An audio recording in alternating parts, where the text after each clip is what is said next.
Hi guys, it's Ffxvi Ng. I'm back to continue streaming our new game plus 16. Well, let's get to it.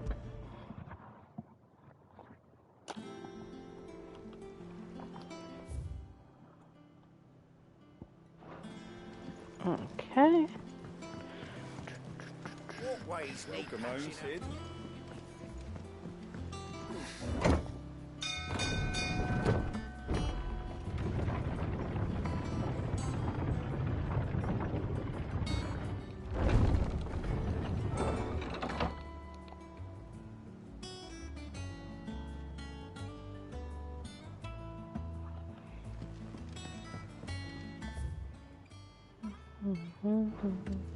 I have a new hunt. The game of Cupcare. Why haven't we heard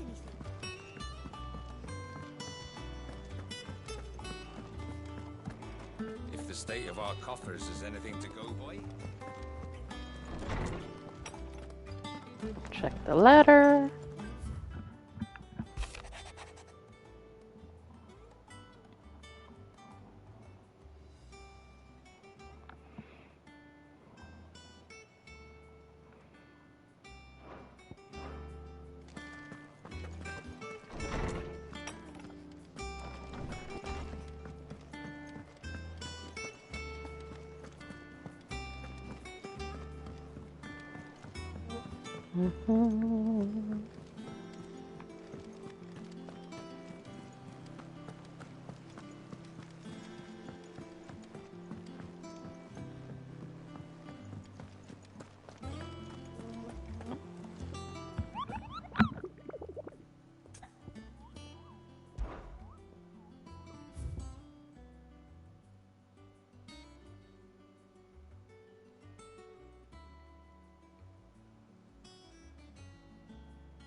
The Nine of Knives.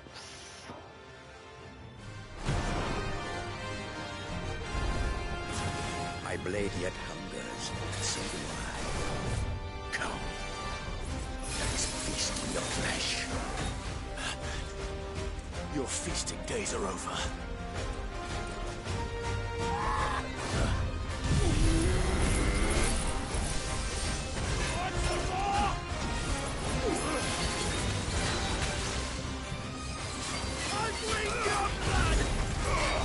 Nice try.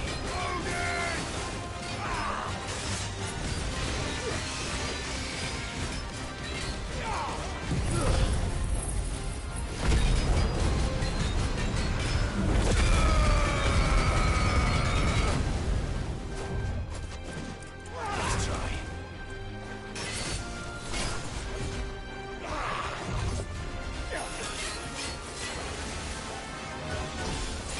Snap you away.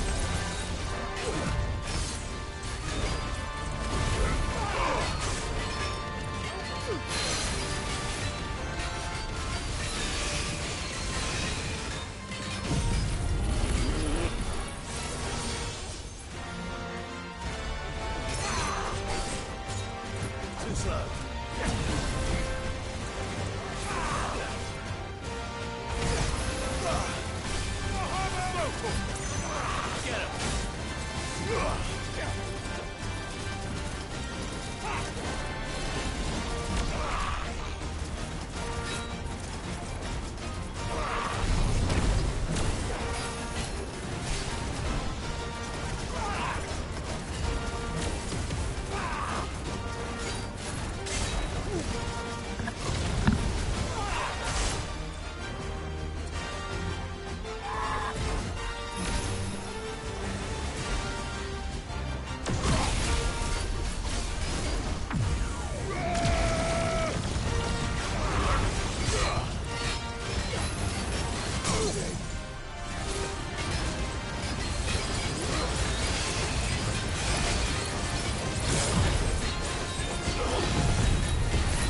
All yours, Torgal.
works.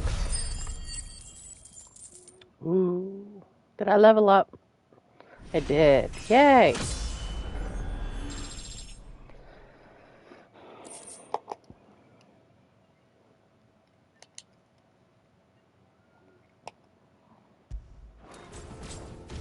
Those who kill for sport deserve no better.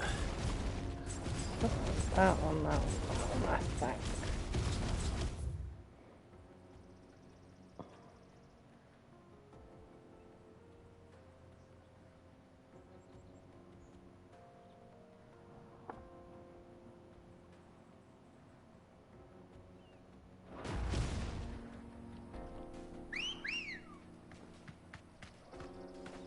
Ready, go?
Playtime for the pack, is it? Let me introduce you to mine. Attack!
Sick 'em. Go, Torch. Over here. This one. Get him. Over here. Attack.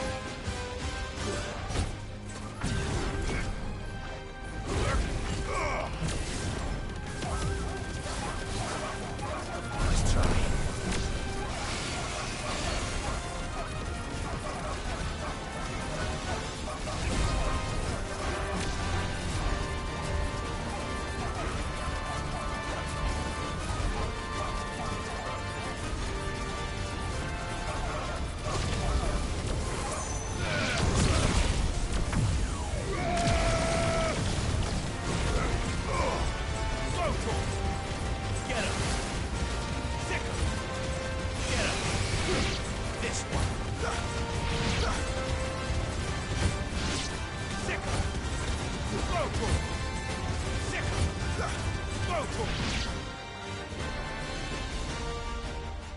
And then there was one.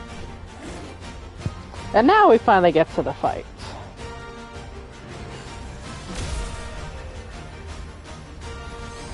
The mini flames! Orgle, kill!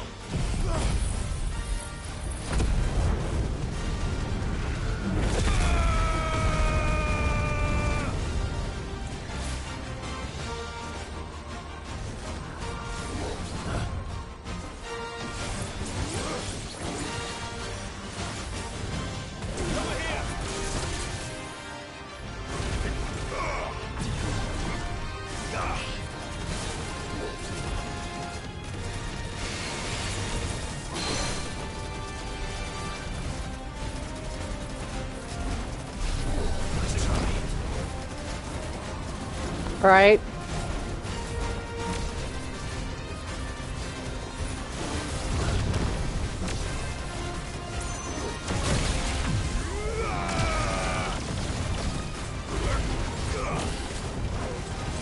Get him!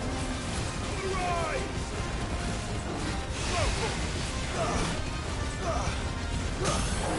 Get him! Down, Torgal!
Yay, another one down.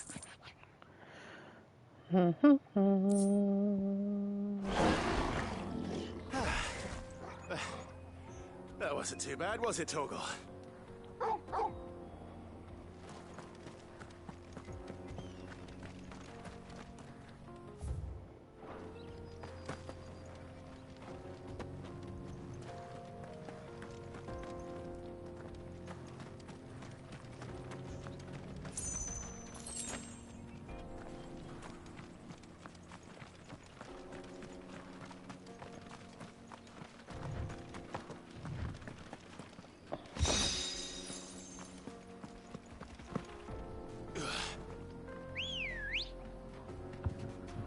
On to the next.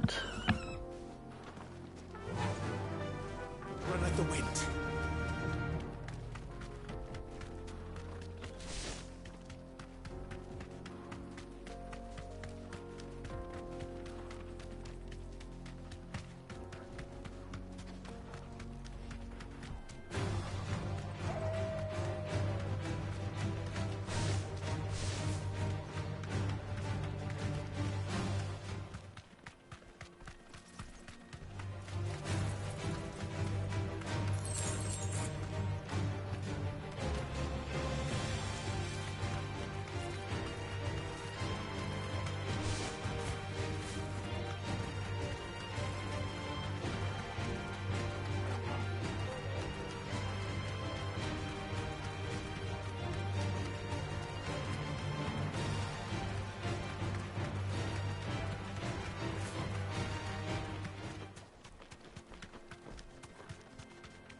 No holding back.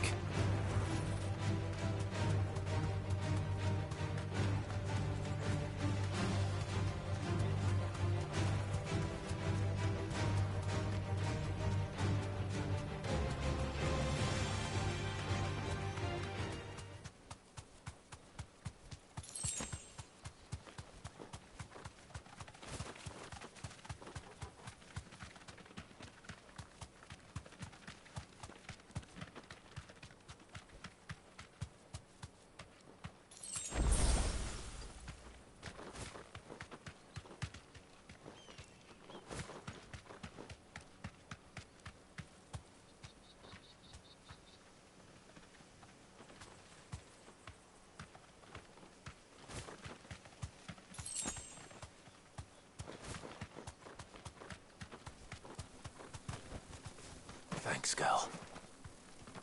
There they are.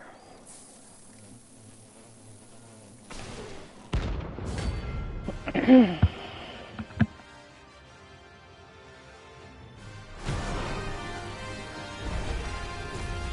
look happy.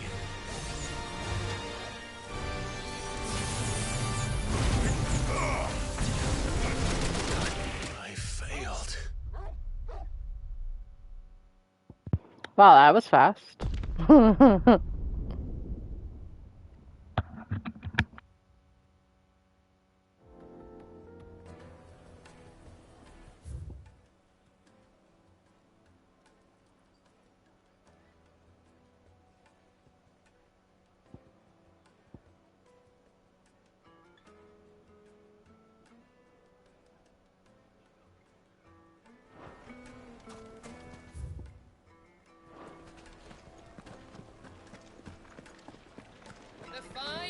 The most fragrant herbs and Fresh bread, warm from the oven. Oh, where did all the men have gone? Made from the stoutest stoneware.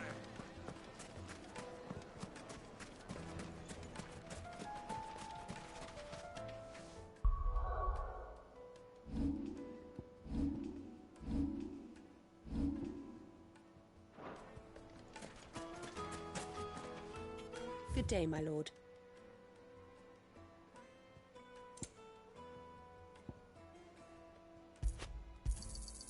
Here you are.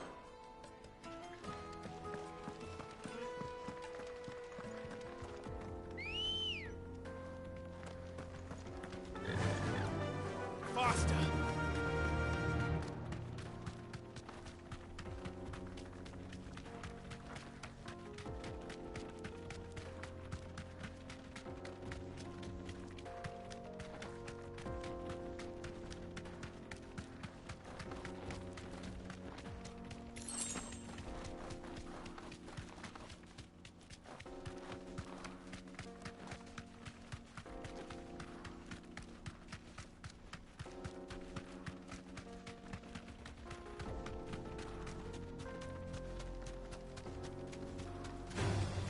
This might take a while.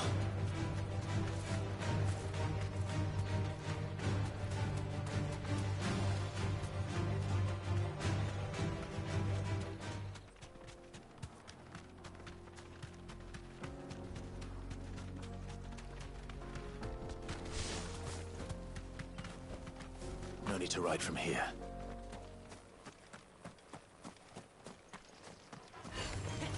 It's surrounded.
There we go.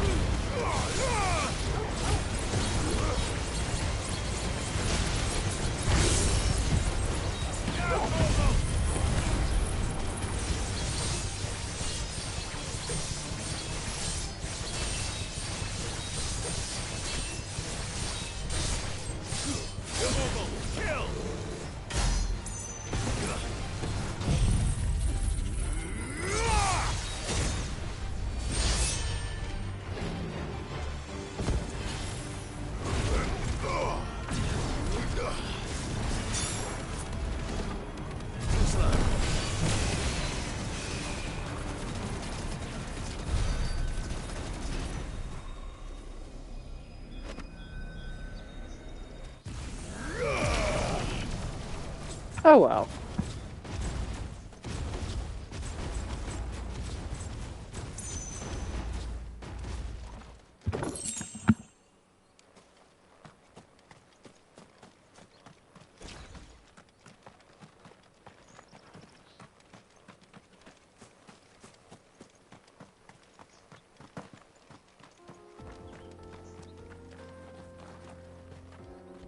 This is no time to ride.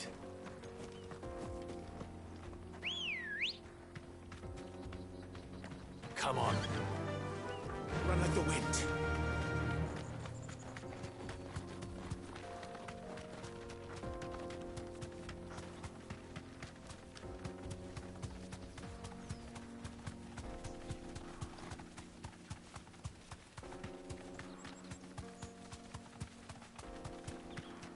I needed that.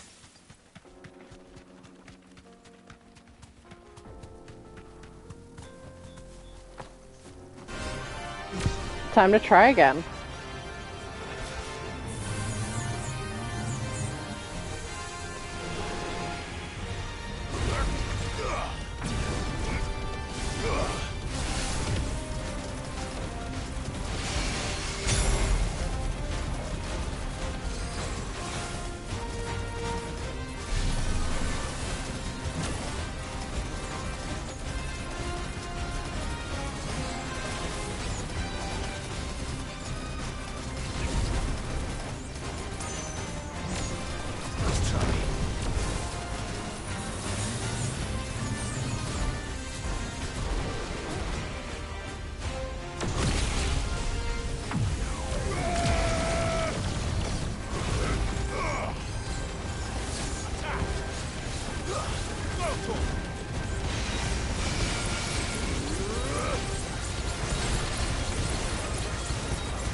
I believe the last one is a 10 of clubs.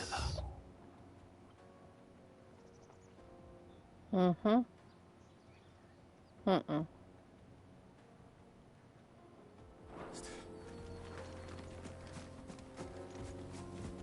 Bet you're all ready.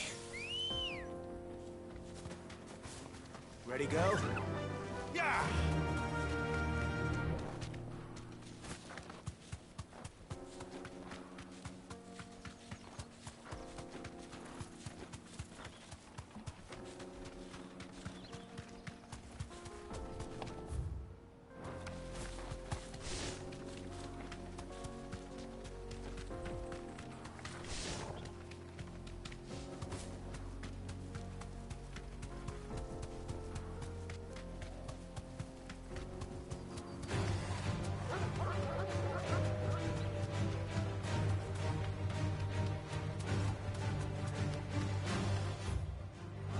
I think this is where it is.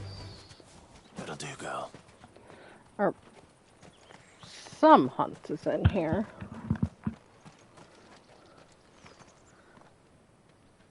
Must be later on.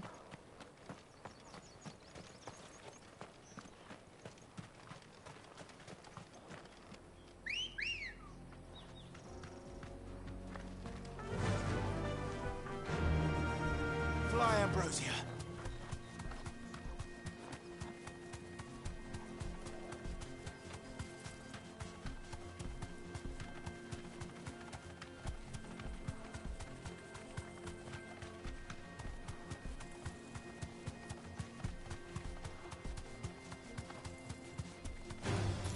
Time to fight.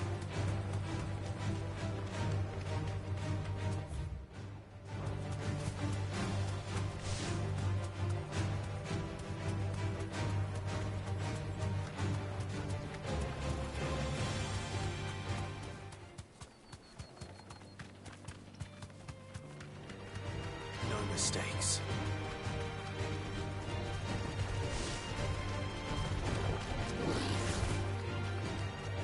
Mm-hmm.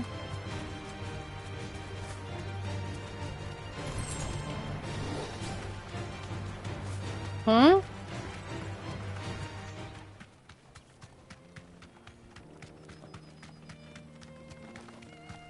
That's weird.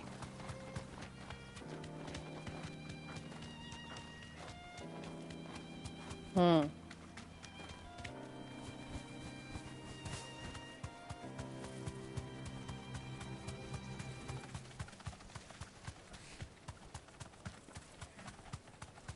Hmm.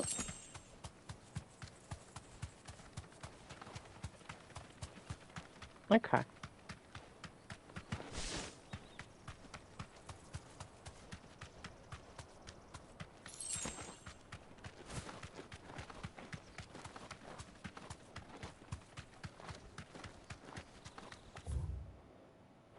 Okay. Not where I wanted to go.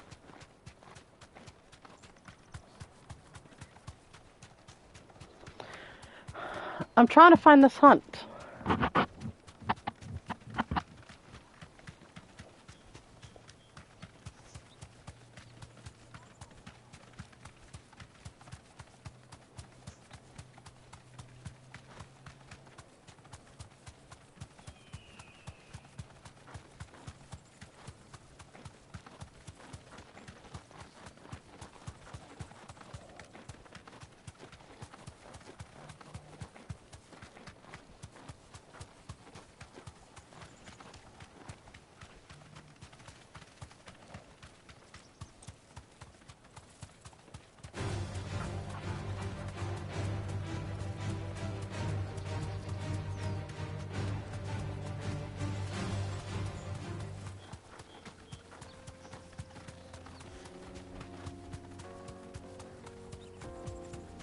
Hmm. I must have it wrong.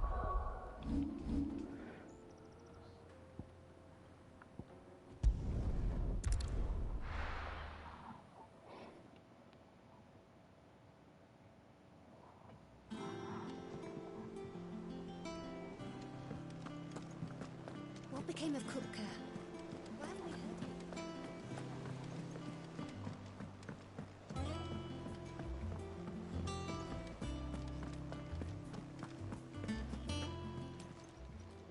How may I Go help you today, buy Clive? this. Is everything we've received and everything promised all done?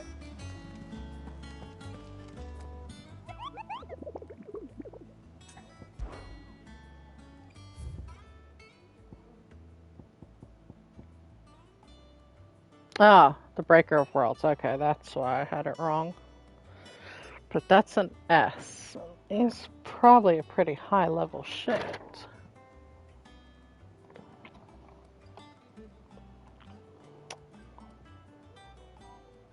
I think we'll hold off on him.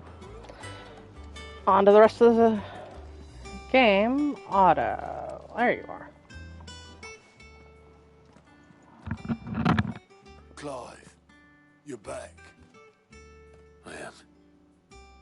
And with glad tidings for once.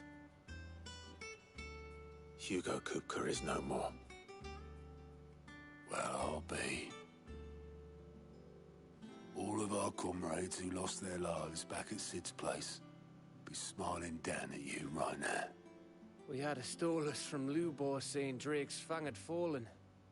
I expect that was your doing as well, was it? It's a long story. One for the history books, I'll bet. Welcome home, Clive. It's good to be back. You look better. I feel it. Which means I'm coming on your next little adventure. You're not leaving me behind again. Wouldn't dream of it. Otto, any word on the Royalist movements since I've been away? Shouldn't you be putting your feet up? If you really want to know, go and have a word with Vivian. Thank you. I will.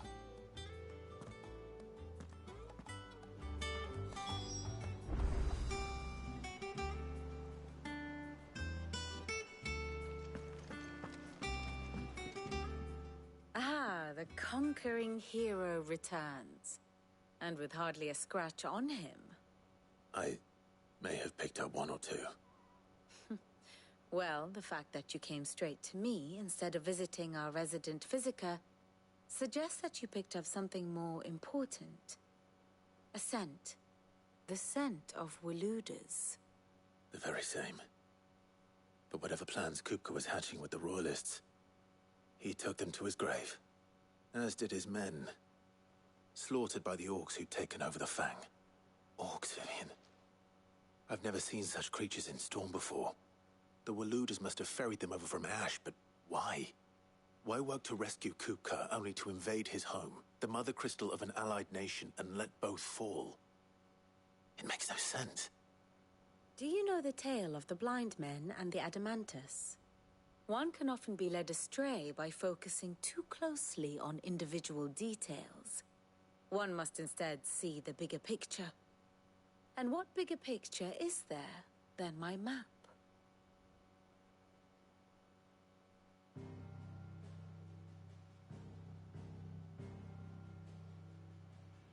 The Kingdom of Waloed claims dominion over all of Ash. It is a nation forged by the bloody conquest of Barnabas Tharm, the dominant of Odin. The Canvarian War of Independence in 849. The Battle of the Twin Realms in 865. The Battle of Belinus Tor in 873. Wheresoever his armies fought, Odin was found where the fighting was fiercest. But of late, the warrior king appears to have laid his sword to rest. Battle rages for control of the crystalline dominion. Yet Tharm sends not a single ship in support of his Dhalmekian allies. Meanwhile, the Blight ravages great swathes of Ash. Yet warlike Waloed shows not the faintest interest in laying claim to untouched lands. So why go to the trouble of sending an army of orcs into the heart of Drake's Fang, only to make no attempt to claim the Mother Crystal for Waloed? It can hardly be for lack of men. Tharm's armies rival any in the Twins. No. We have not seen the last of the Waluda standard. Odin will ride again. It is but a question of when. And on that day, who will be trampled underfoot?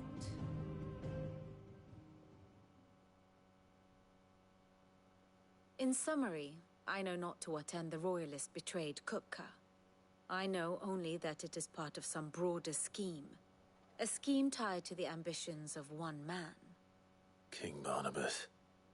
But there is no need to wallow in confusion. If one is to cure a sickness, one must first identify the symptoms. And your Lord Uncle has volunteered to do just that by keeping an eye on the Royalists' movements. He's really throwing himself into this. Indeed he is. Which means all that remains for us to do is await his reports. Well, not quite all in your case. The people of the Hideaway must hear the news. Justice has been done. Hugo Kupka is dead. The wounds he left that night are still raw, especially for those who lived with Sid the longest. Tell them that those wounds might finally begin to heal. Consider it the price of today's instruction. I've never known you to be sentimental. What can I say? I am only human. And we are, all of us, sentimental animals at heart.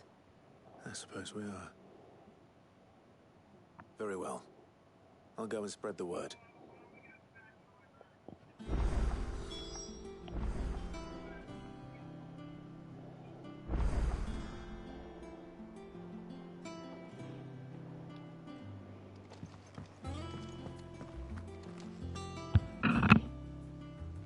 We're seeing troops amassing at every border.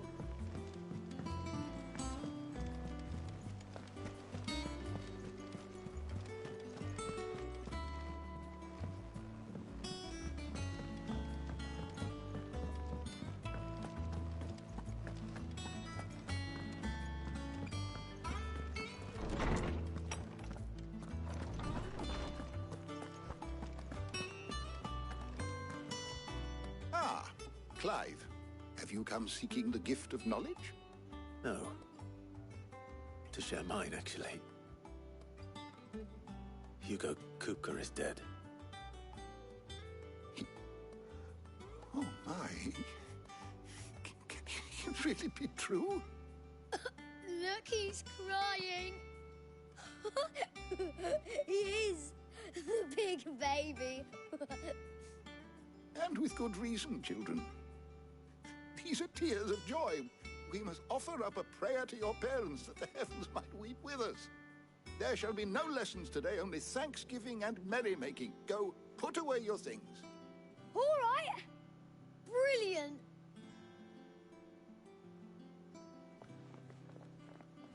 Finally, a new dawn has broken. It has. Thank you, Clive. I cannot wait to share the good news. Hippocrates. After Kupka fell, Ultima came to me. I need to know what he is. Have you learned anything? Alas, no. And not for want of trying. I have scoured nigh every historical tome in our collection and found nothing. Not even the sort of conspicuous absence that might suggest a concealment of fact. One is almost tempted to conclude that such a creature never existed. But I saw him. With my own eyes. I don't doubt that you did. Alas, it seems you are the only one who has. To others, he reveals naught. We see only that which he leaves in his wake, like some terrible force of nature beyond the ken of mortal man. A bringer of death. Whether the Ultima you met with was the being itself, or merely another projection of its power, I know not. But until I do, my investigations shall continue. Thank you. It means a lot.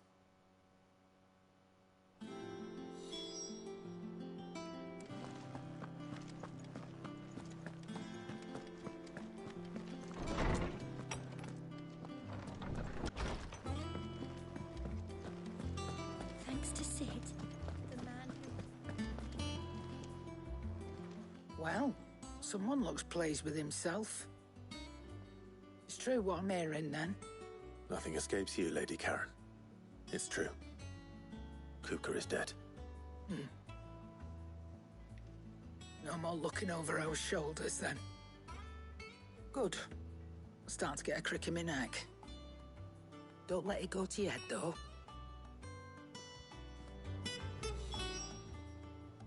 Is it business or pleasure?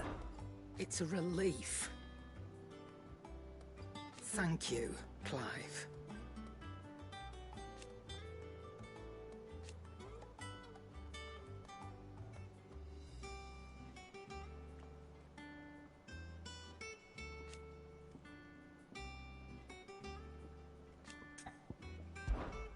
If you're gonna buy something, be quick about it. You're rubbing me blind, you know.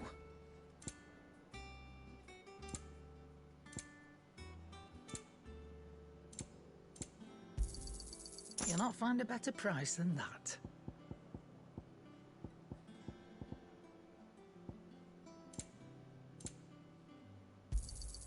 It'd better all be here. Finished, are you? Welcome home, Clive. I was hoping you'd be back soon.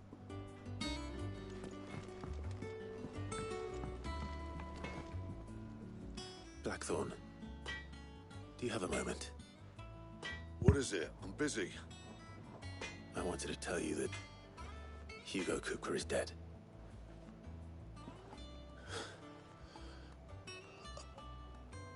I can't tell you how long I've been waiting to hear those words.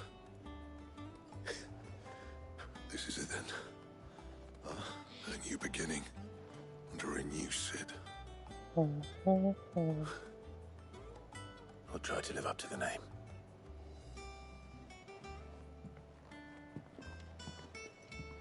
Right. Let's see if Otto has anything else for me. What do you need? You're a bloody riddance. Not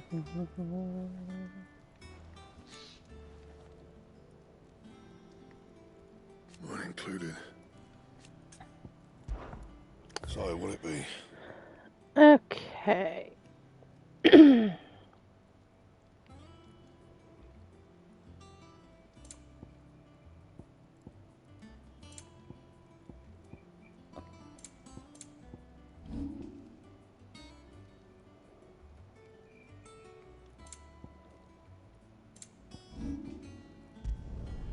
Not bad, if I do say so myself.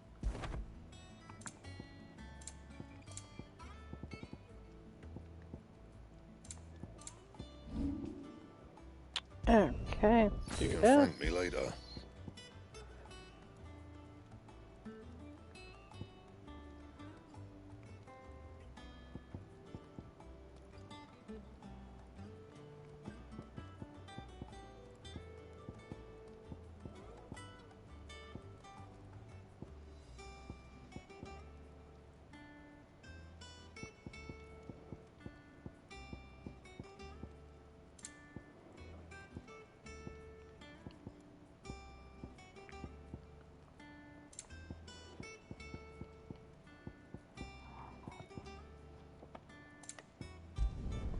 Yeah, that should do you.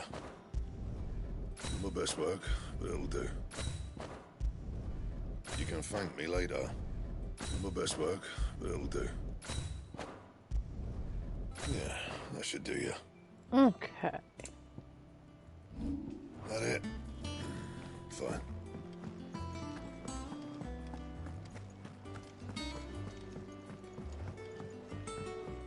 I'm telling you, it's true. I heard it from Otto's own lips.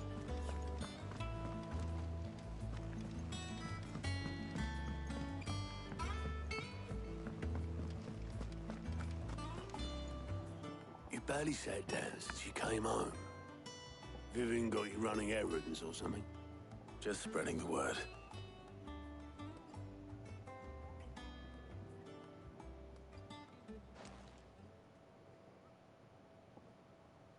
So, the Professor's got a soft side, has she? I'd never have guessed. No. She was right, though. Everyone was glad to hear the news. Ah, but you ain't told everyone. I can think of plenty of friends back at the old hideaway who'd sleep more peacefully for knowing. Not least of all Sid. You should tell him. You're right. I should. And I will. And I will. Well, when you do, be sure to take Mid with you. She's been going at it hammer and tongs down at that workshop of hers, trying to do her father proud. I can't remember the last time she visited the old sod's grave. Very well. I'll suggest it.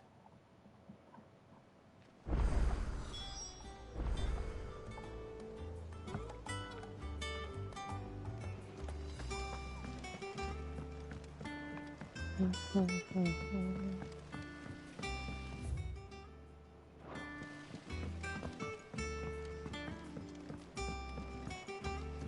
do side quests. Fancy a look at the list, do you? It was luck, and luck alone.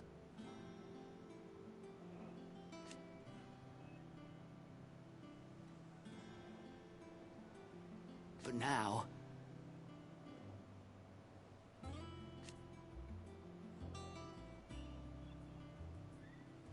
Thank you, Clive. Here you go.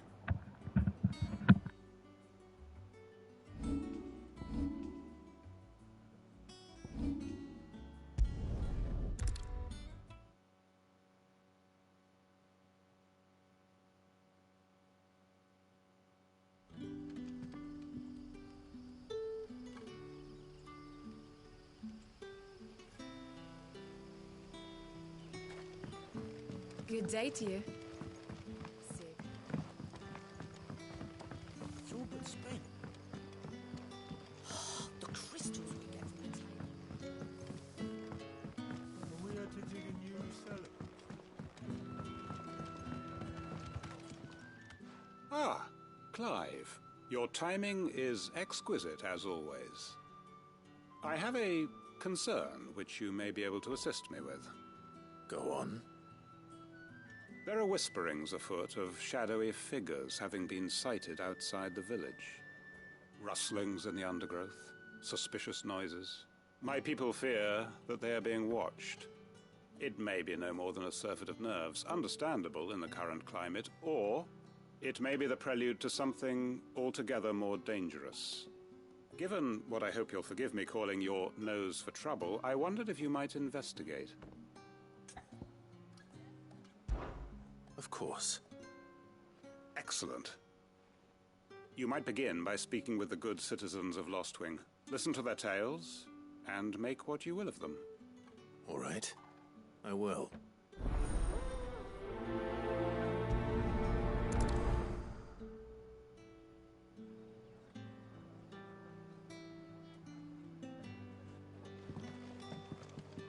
Right. Let's see what the people of the village have to say. I'd better find out if this is just nerves, or something we need to take more seriously.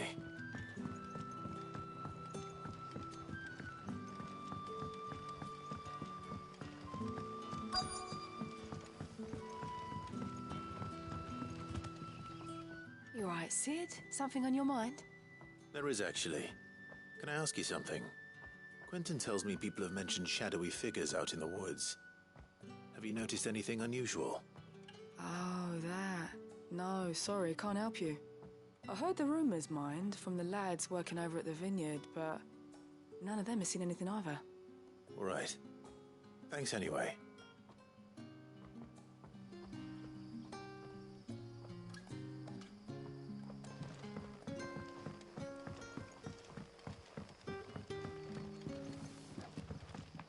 The crystals we get from the tailor. You're quite talented with that rod of yours.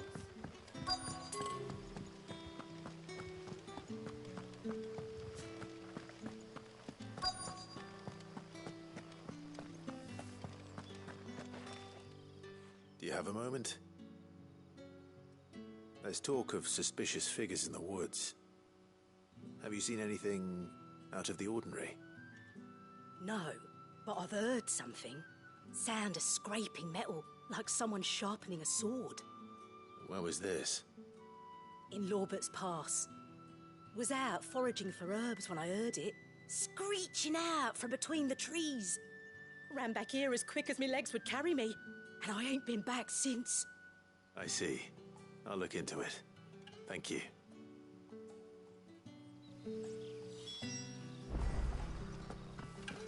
Seems Lorbert's Pass is our best bet then. What do you say, Torgal? Shall we go and investigate?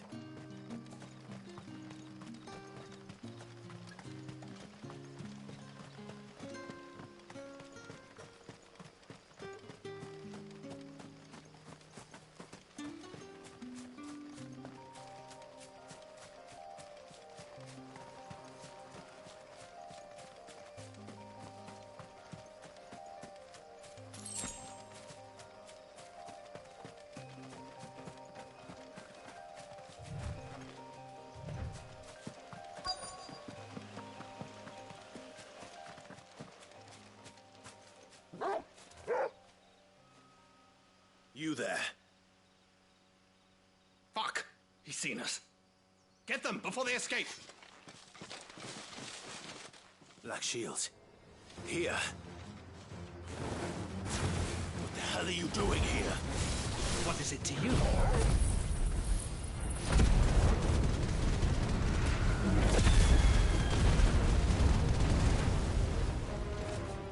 Not that we give a damn. All that matters to us is that you don't leave here alive.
Easy enough.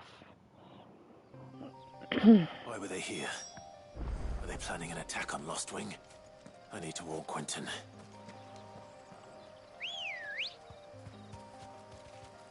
Ready, go? Run like the wind.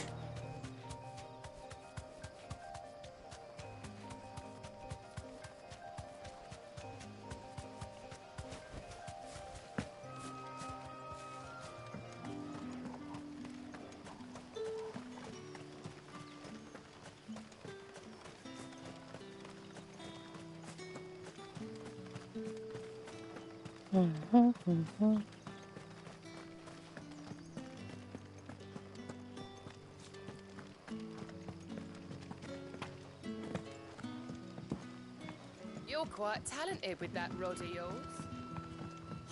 The crystals we get from the tail are all but worth.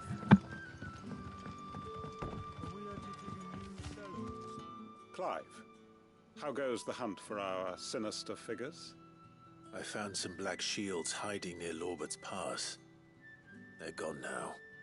Black Shields. The Empress's former bloodhounds. Though they serve another master now. One who means to root out and destroy both me and those I care for. And it would appear the pack has finally caught the scent of its prey. Damn it all. I had hoped I would have more time than this. More time to prepare. But if we are cornered, we have no choice but to bite back.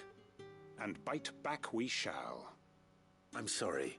You're going to need to explain. Who did the Black Shield serve now? And why would that person want you dead? Because I want him dead. Who? The former Lord Chief Justice of Sanbreque. All that I have built here is for him. I don't understand. Why him? Why Lostwing? I suppose it is better that you know the truth. I was a member of the judiciary once. So sickened was I by the injustice of this world, I swore to fight it. And fight it I did in my own small way. I saw more than a few corrupt officials condemned to the very cells into which they had thrown blameless innocents. Men to whom the law was but a scourge to turn against the powerless. And throughout, it was the Lord Chief Justice who backed me, who was my one true ally in the quest to see justice done. So what changed? I discovered that he hunted bearers for sport. I was a fool to think he shared my hatred of venality and vice. His support for me was no more than a facade, a means of ridding himself of his rivals, a mask to hide the rot beneath. I filed suit against him immediately. His response, however, was rather more visceral. He had my entire family slaughtered, and he faced no punishment whatsoever. I lost everything. My loved ones, my livelihood, my position, the faith I had once held that any modicum of justice might be achieved through the courts. So I set about enacting my own. I tracked down every soul who served him, and slit their throats myself. But the man himself proved an altogether more difficult target. With money and power come protection. And so I saw that I would need an army of my own.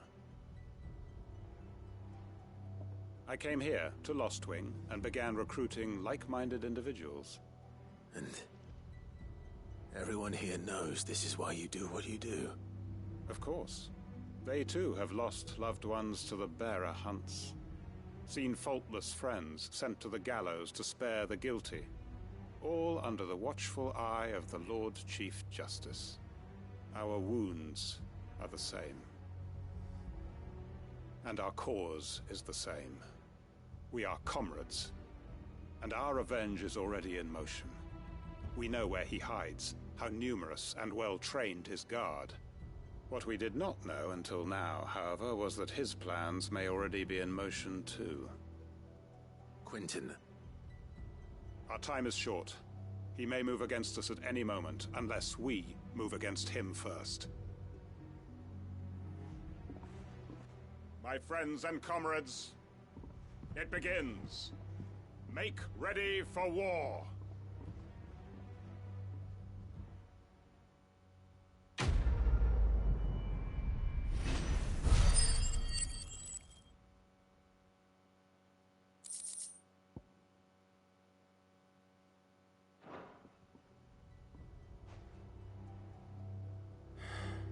I'm not going to change his mind.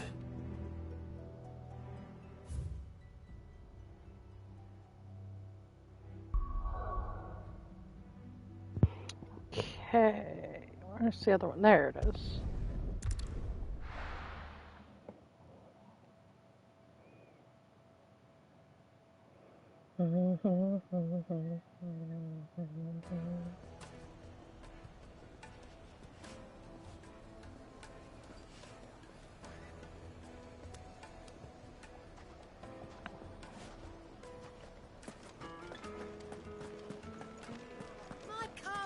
The most fragrant herbs in Spike. Gone, just like that. And without so much as a by your leave. What's the matter? It's my apprentice. He up and vanished while my back was turned. I'd go and look for him myself, but I've got a bakery to run. A bakery that's now short one pair of hands. Loath though I am to rely on the kindness of strangers, I'm at a loss. Please, will you see if you can find him? I'll see what I can do. Do you know where he might have gone? I wouldn't be surprised if he was off somewhere mooning at Drake's Fang. He used to work there, you see. Poor fool left his heart in its hollow. All right. Then that's where I'll start.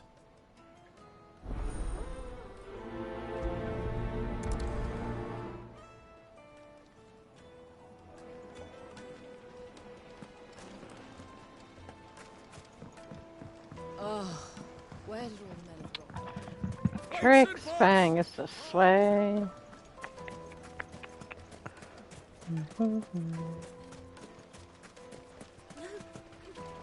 Good day, my lord. Go with Gilbert.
deserve a rest.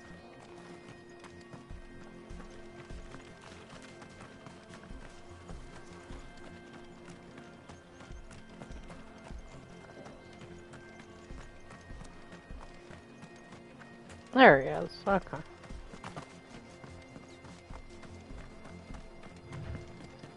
Grab this. Go back over here.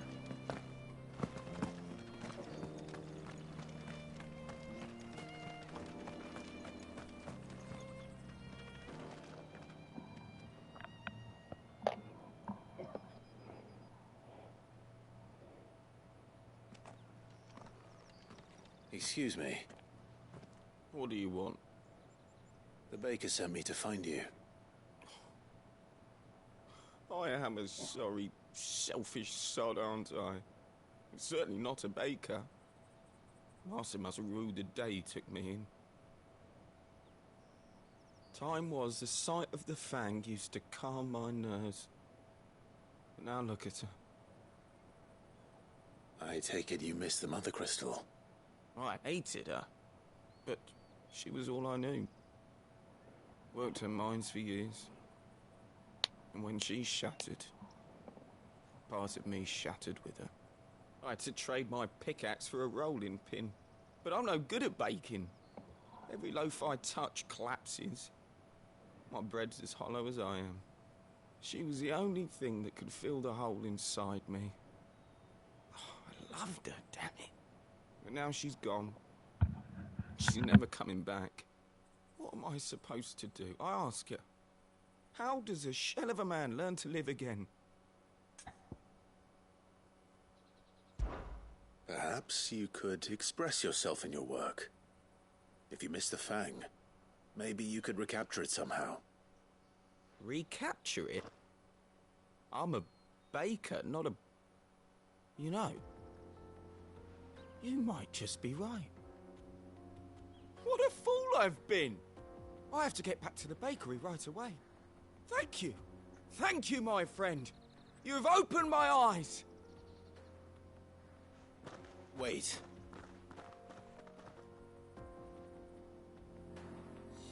Suppose you won't be needing an escort then.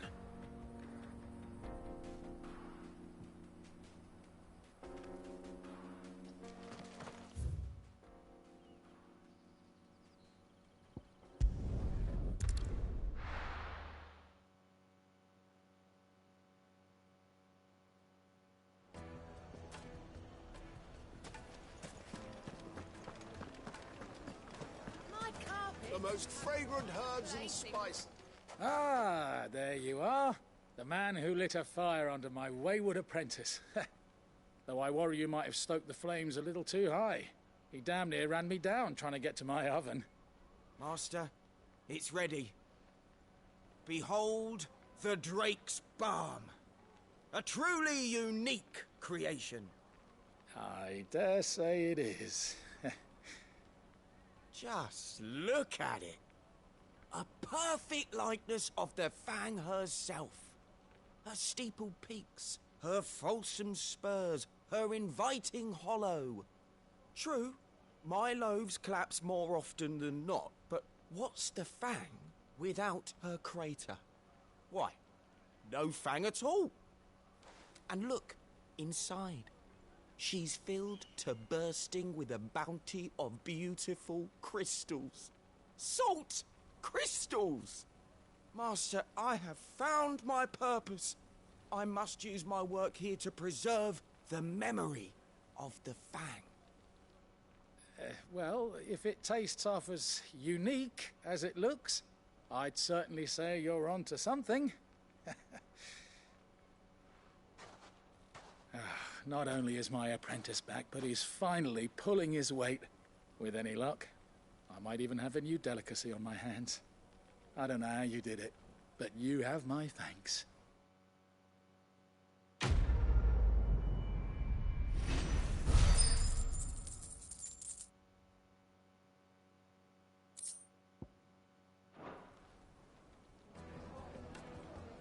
Now, Dusan, I know you're keen, but do you have to use the good salt? Leave some for the rest of us. Sorry, Master. I'll go and get some more later.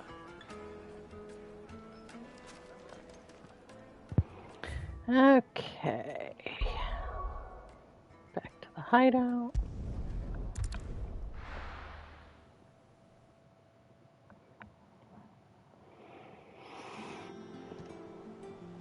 I'm telling you, it's true.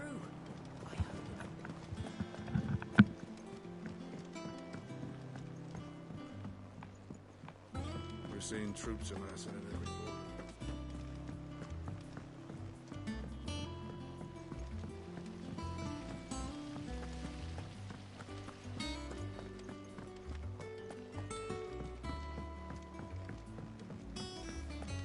Think Mid might need some help tidying up. If I don't come up with something soon. All right, Clive? What do you want? I'm going to visit Sid, and I thought you might like to come with me. Sorry, I'm too busy for all that right now. I've got to get this thermal displacement stack sorted. Thermal... Displacement stack. Here. And this is for... Only the fastest, finest ship the world has ever seen.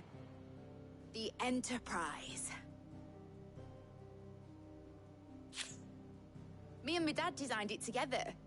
Where other vessels rely on the fickle winds to drive them through the water, ours is fitted with mithril engines.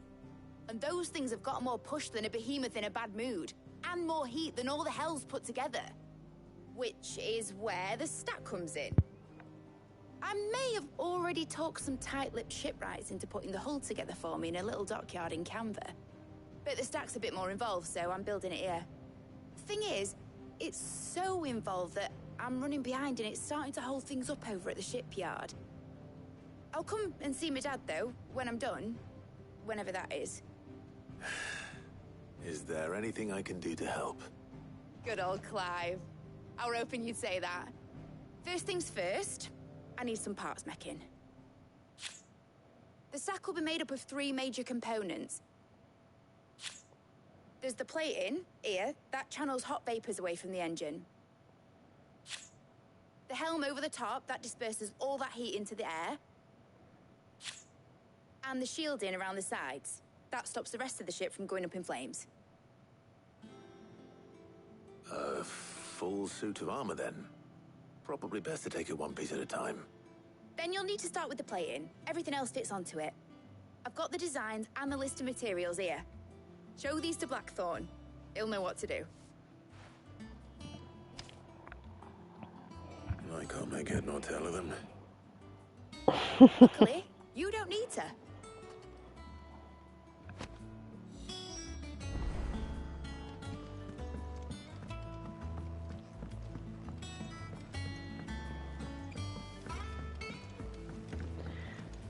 Oh, Blackthorn. Poor Blackthorn.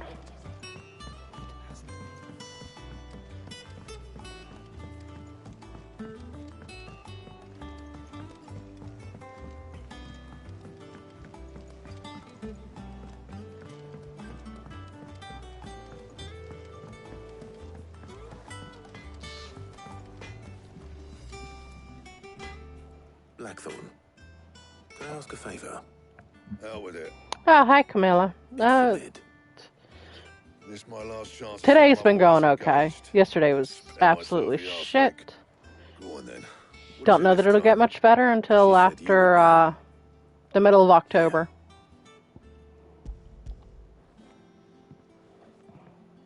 How are you, though? Oh, my car broke down on the side of the road yesterday, right after the dealerships and everything closed, and they can't see my car until the middle of October, and yeah, just a whole bunch of other stuff added on top of that, so yeah. Well, it's good that at least your stuff's going okay.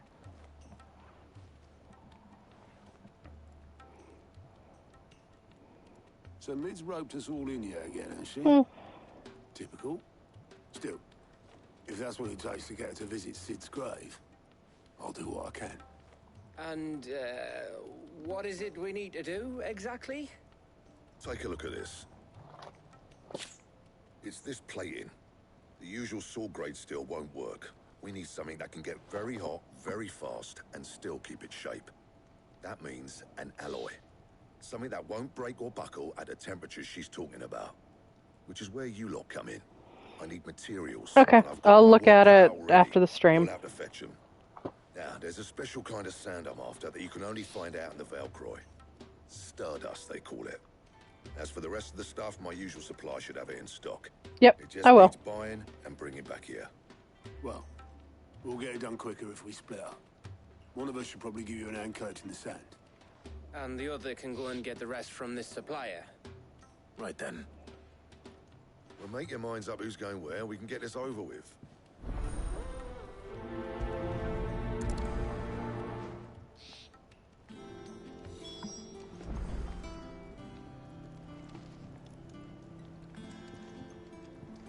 Up to you who you tote to the desert.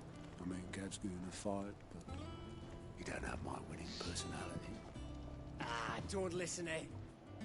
You going after the Stardust then, are you? Which one of these two lucky souls is going with you? Gav? Gav, you're with me. All right, then. So, where do we find this Stardust stuff? There's a river that runs through the southern reaches of the Velcroy. It's the black sand that washes up on its banks that you're after. Southern reaches of the Velcroy, eh? That's down past Dalamil. I'll go and scout the place out. See about hiring us a wagon to bring the stuff back to. All right. I'll meet you by the river. While you're off having a paddle, I'll pick up the rest of the stuff from Blackthorn's supply. Take care. You two, eh? Don't go letting them fleece ya. Fleece me? I'd like to see him try. In your own time.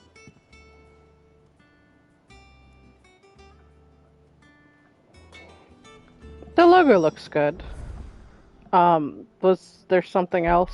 'Cause I probably forgot if there was anything other than that, other than the layout you just sent.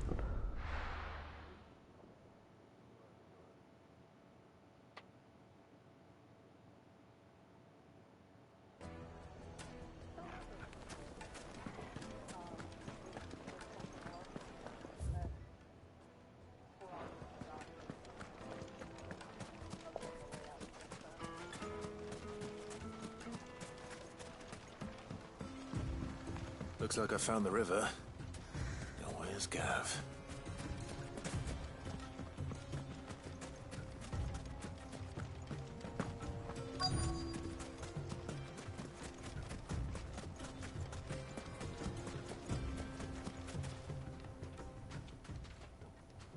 Sorry to keep you, Gav. Better late than never. I've had a quick scout about, and I reckon round here's our best bet if we want to grab as much of this Stardust stuff as we can. Don't know what Blackthorn's planning to do with it, though. I asked over in Dalamil, and they seem to think it was worthless. But if Stardust is what Blackthorn wants, Stardust is what he'll get. There's plenty of this stuff lying about, just begging to be bagged.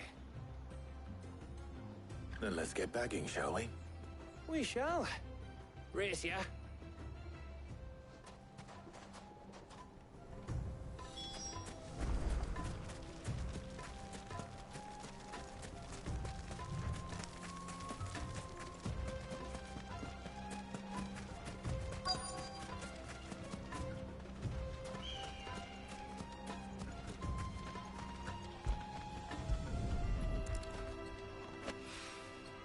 So this is Stardust.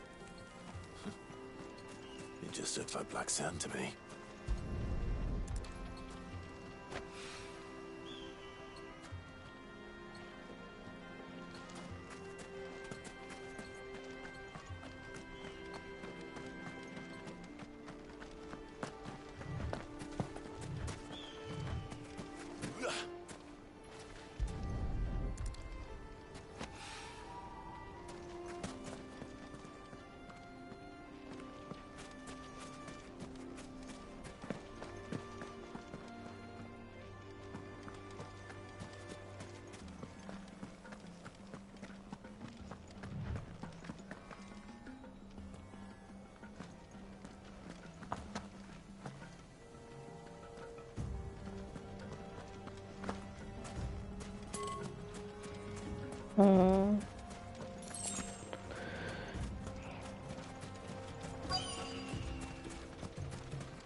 Ah, there it is.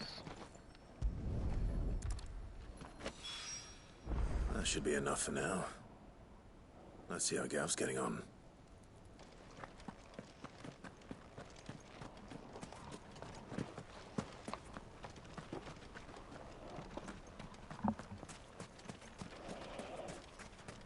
I honestly, after everything that happened with yesterday and the stuff before that, I will have to look at it later and tell you. You finished? How much did you get? Enough. I hope.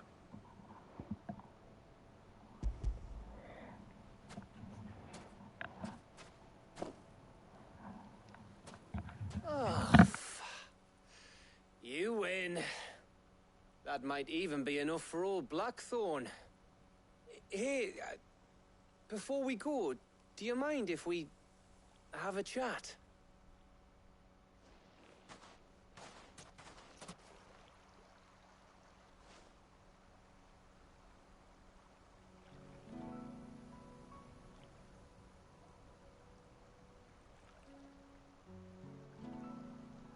Feels like ages since we had the chance to talk. You know, man to man like. It does, doesn't it? Back when you first took Sid's name, we were talking all the time. Working out what to do in that. There was a lot to work out. And there still is. Those shoulders of yours starting to feel the strain. Hardly ever see you around the hideaway nowadays. Always on some errand or other. You can take a day off, you know. Well, says the man who spends most of his time behind enemy lines. Only 'cause you keep sending me there. I know I can count on you, Gav. Likewise.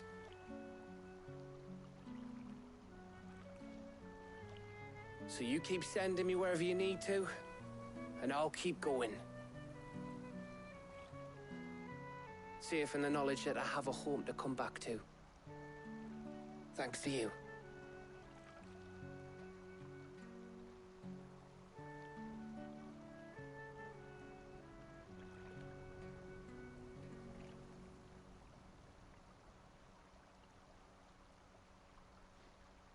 Right. That's enough soppy shite for one day. We'd better get this lot back to Blackthorn before he slings his hammer at someone. You go on ahead. And try to get some rest once you're there. Oh, I plan to. Believe you me. After Blackthorn gets what he needs, of course.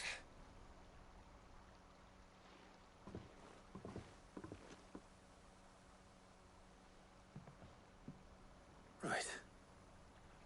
Ready to go home, boy?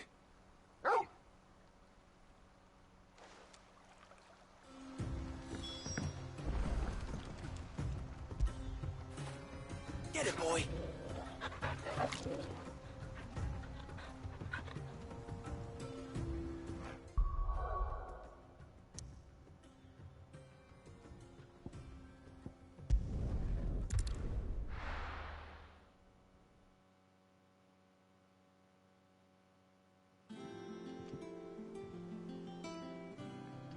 Let's hope this is all Blackthorn needs.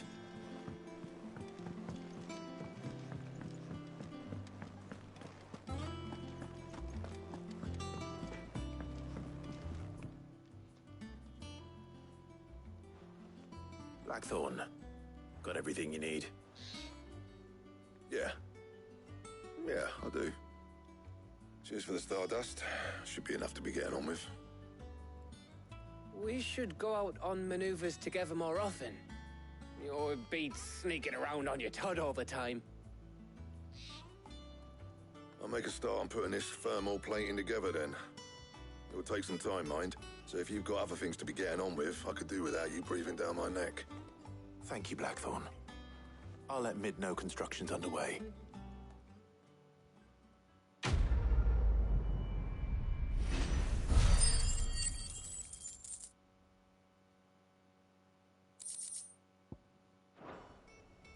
Suppose we'd better be getting back to work too.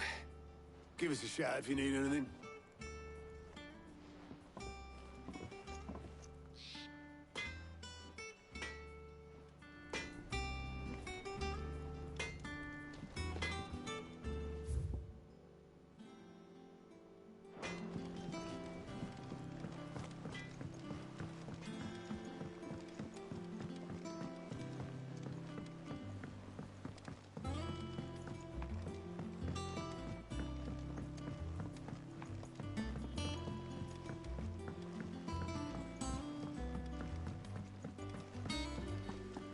doctors started reading books that don't have any pictures in.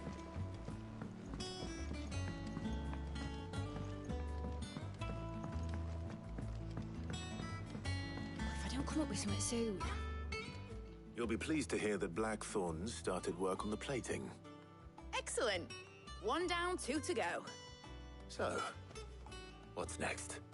The helm, of course. For this, we'll be repurposing fallen scrap. Salvage from the ruins? I thought that material was all but impossible to work. Ah, but we don't have to.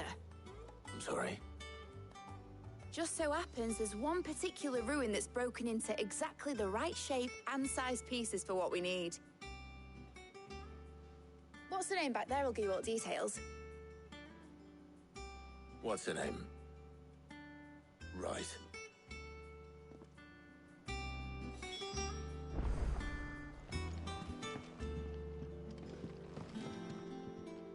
Oh, Sid, is this about the helm? Yes.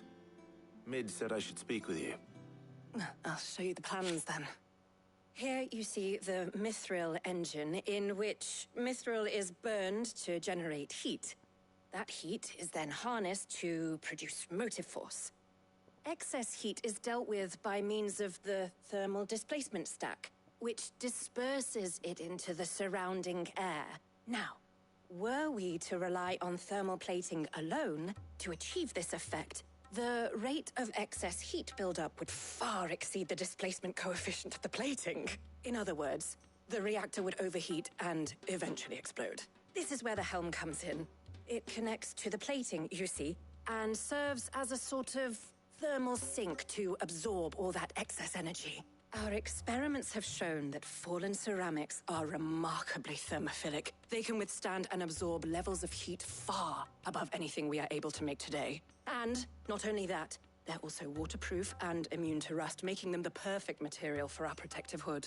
Why, if sea or rainwater were to enter the reactor proper, it would vaporize instantly. The forces produced would tear the ship from stern to... You can stop there. I understand. Mid said we might be able to use parts of a fallen ruin. Where would I find it? Ah, yes. It's in Lorbert's Pass, near Lostwing.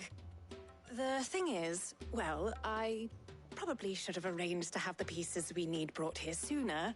You see, a certain unwanted visitor has taken up residence there. It's no longer a matter of just walking in and taking them. It's, going to be considerably more dangerous than that. I see. Then I suppose I'd better deal with this unwanted visitor for you. Would that help? Oh, very much. Thank you, Sid.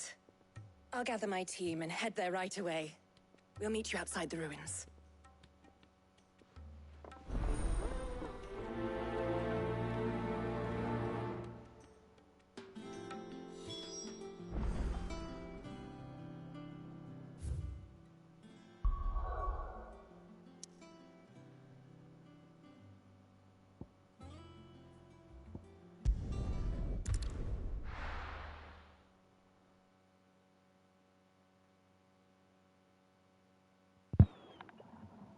I'll be taking you all to a storehouse in the Bales. Leave anything you don't need behind.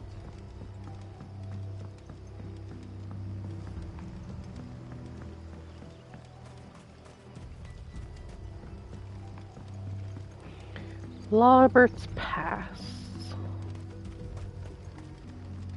If you're ready, we leave at once.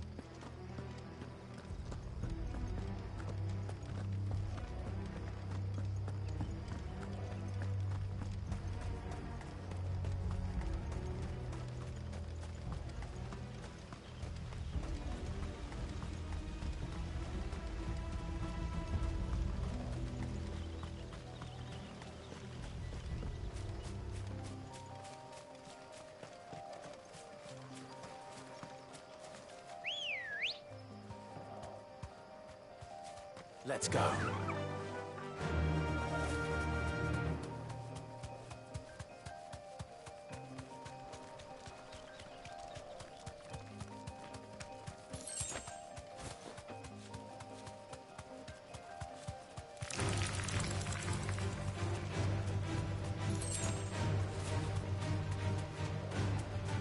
Mm-hmm.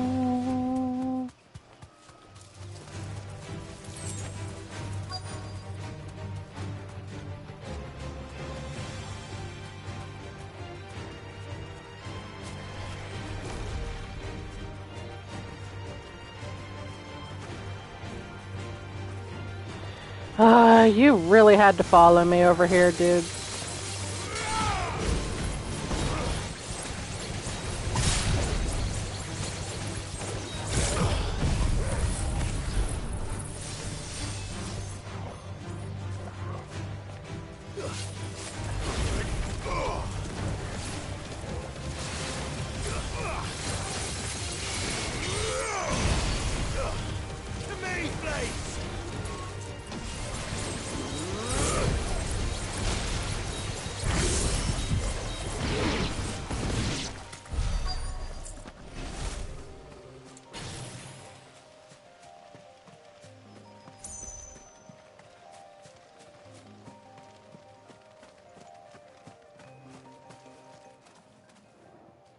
Oh, there you are, Sid.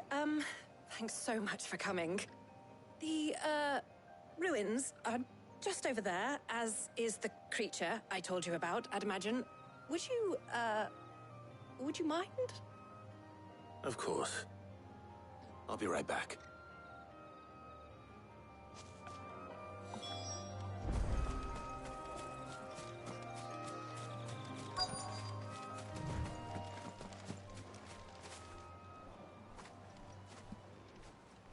Anybody home?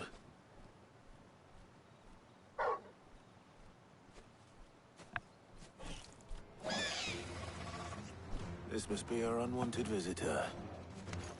Time to go.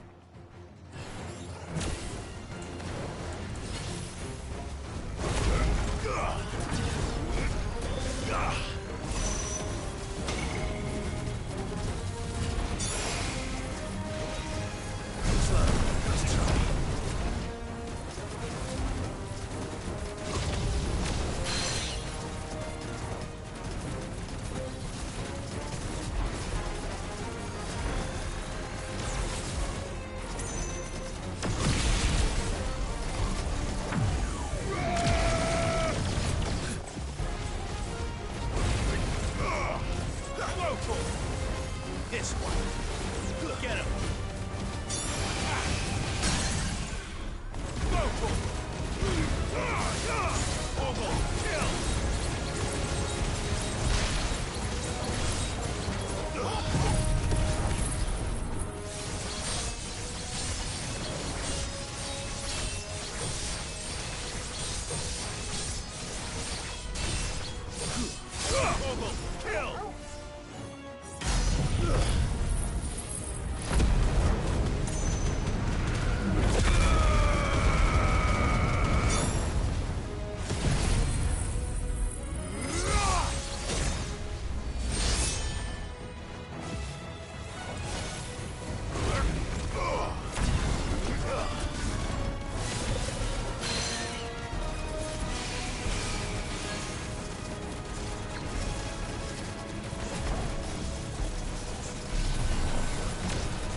There we go. And another semi-primed finish.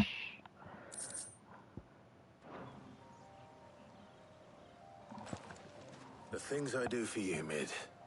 Sid! Oh, Thank goodness you're safe. You shouldn't have any trouble now. Indeed.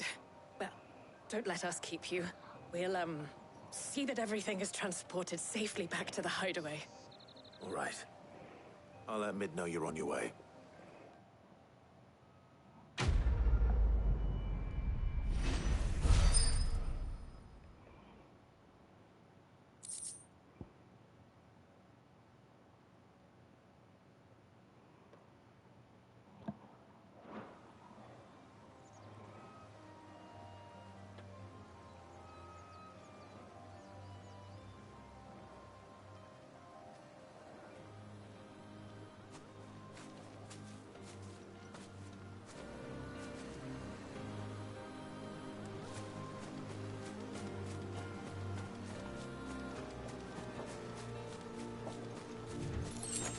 Okay. Back to Mid and the hideout.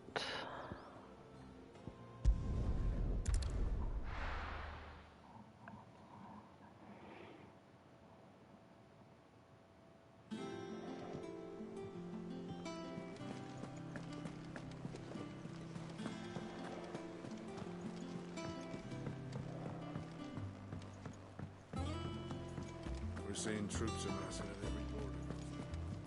No surprises there. How may I help you today, Clive?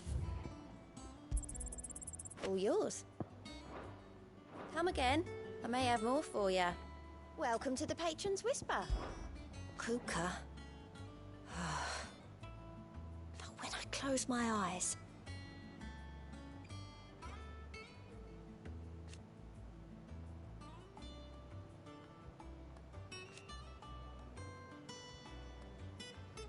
Only I don't know how.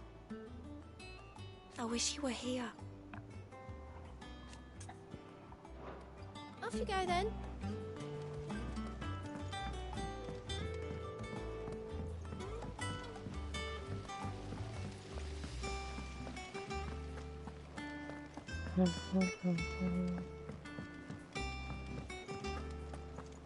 Think Mid might need some help.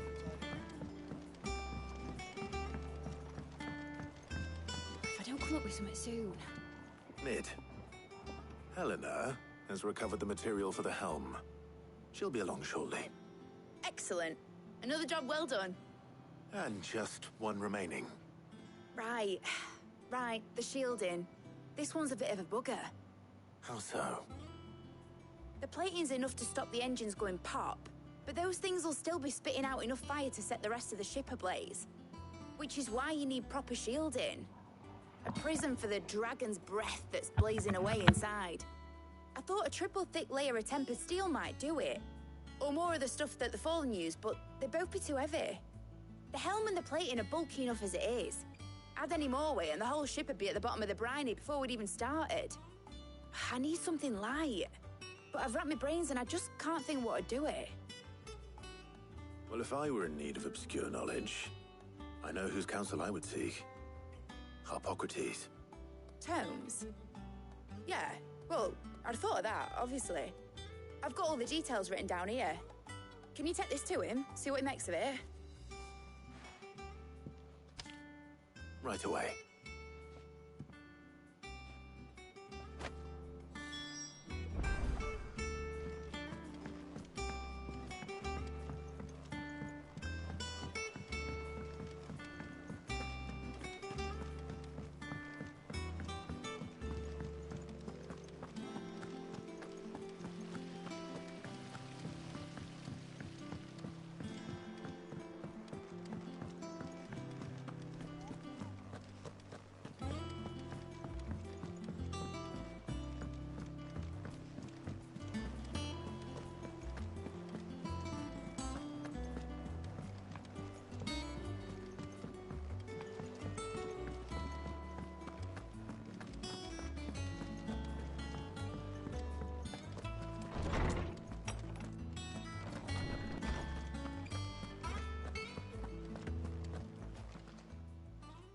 Hippocrates, do you have a moment?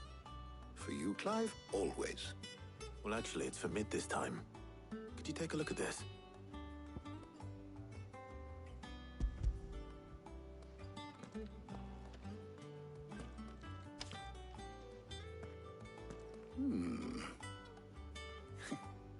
Shielding for a mithril engine? Whatever will that girl think of next? And what are these notes around the edges? She has some specific requirements for the materials. The shielding needs to be able to resist extreme heat on the inside, and yet remain cool enough on the outside not to set the ship alight, while also being light enough not to sink it. As you can imagine, she's struggling to find anything that meets her needs. I see. I wondered if you might know of a solution, or if you might be able to search the records for one. Perhaps it is not a different material she requires, but a different approach. What do you mean? Consider the lake we have made our home. Its blighted waters eat away far more quickly than fresh water or even brine, at timber and steel alike. And yet, we have made a home here from those very materials nonetheless. We have. But Bardolph must varnish every board twice over to keep it from rotting. And Obelus complains that without a constant supply of pitch. I see. Early Gregorian histories speak of a preparation known as moon dew. It is said to be able to resist even the most ferocious flames. Before the dragoons tamed the worms and wyverns of the realm, nobles would daub their castle walls with it in order to guard against dragon fire. So if we could recreate it... It might be applied to some material or other in order to provide the protection it requires. As to how best to apply it and to what material, perhaps Bardolph and Obelus might be of assistance. I shall speak to them and see what wisdom they might have to offer. If you would be so kind as to procure the necessary ingredients, I shall discuss the specifics of how it might be most effectively put to use with our two friends. The knowledge of the past may yet prove useful to we of the modern era. Thank you, Hippocrates. And since you're asking others to help you, perhaps I should too.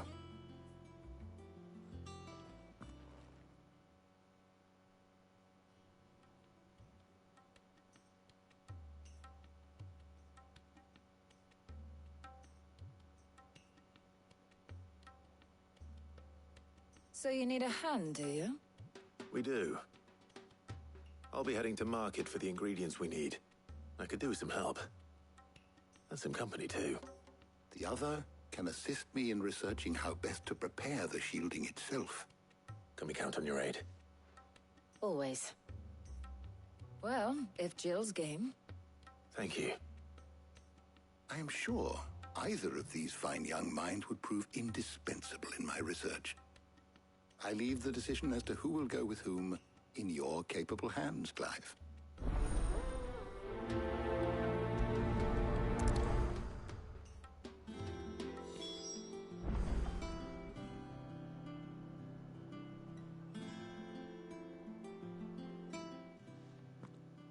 So, Clive, have you made your decision? Who will accompany you on your little excursion?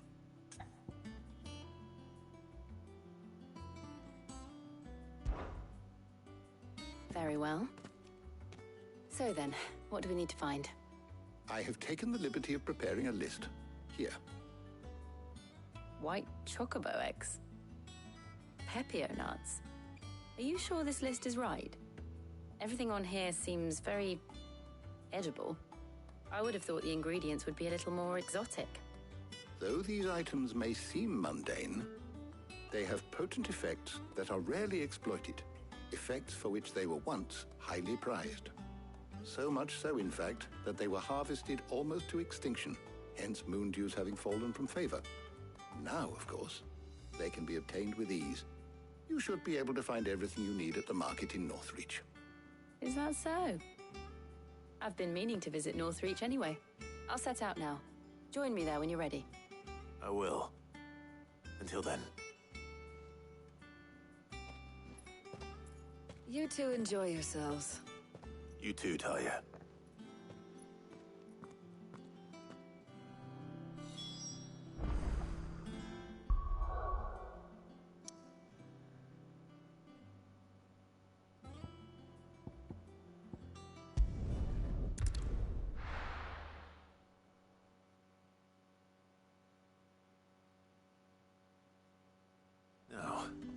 Where's Jill?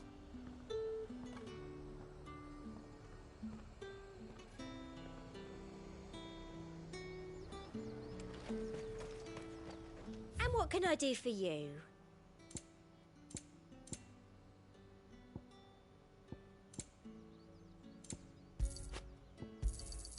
I do like a customer who knows what he wants.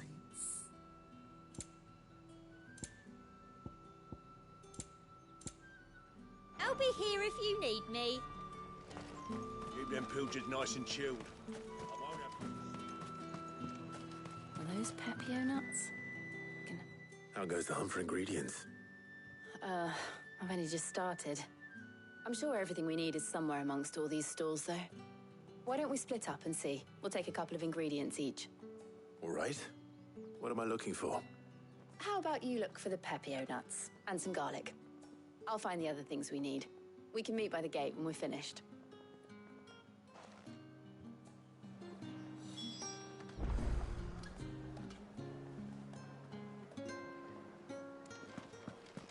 Up!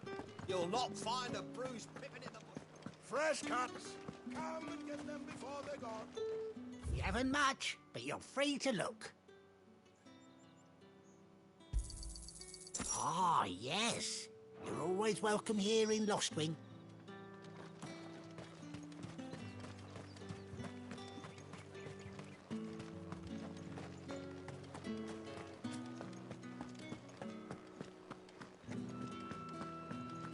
All anyone ever wants anymore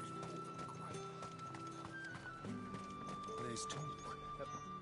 Buy, sell, or be gone. That's everything. Let's see how Jill's getting.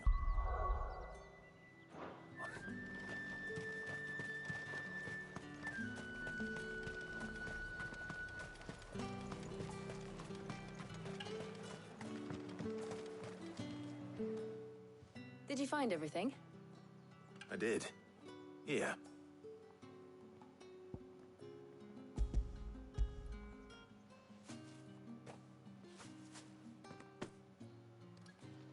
Garlic and Pepio nuts.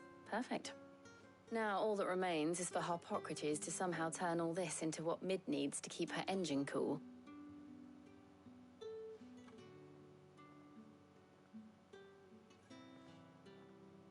But before we head back, would you walk with me a while?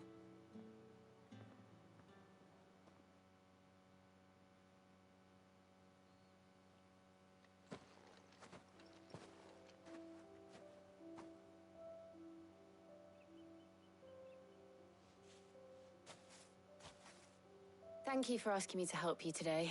It makes a nice change. It does. It's good to get away from all the battle and bloodshed for once. Just being here reminds me of when we were children. Do you remember? Walking down Market Street in Rosalith, taking in the sights and smells. How could I forget? What with Torgal's antics.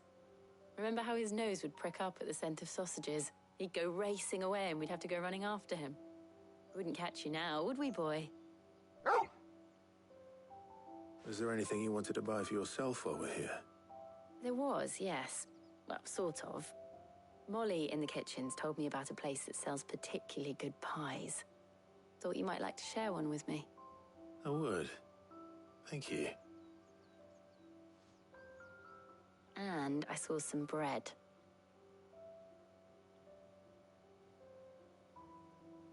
Big white cobs like the baker back in Rosalith used to make. What do you think? I thought we might get some soup to dip it in. But then I tried a slice of the butcher's dry-cured ham and it was just... oh. You all right? Sorry. It's just... you're right. I really do feel like a child again being here with you.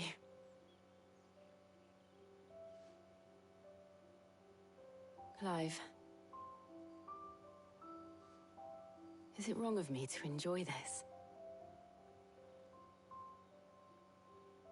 No, Jill. This is how life should be. And it's how our lives will be when our work is finally done. When we can live on our own terms. I hope so. Thank you, Clive.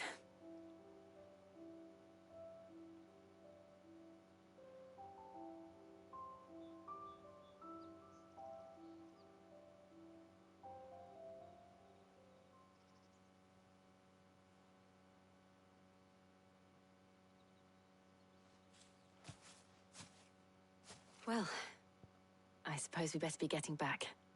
I need to give these ingredients to Harpocrates and Talia. I'll see you at the hideaway. Take care. I will. You too.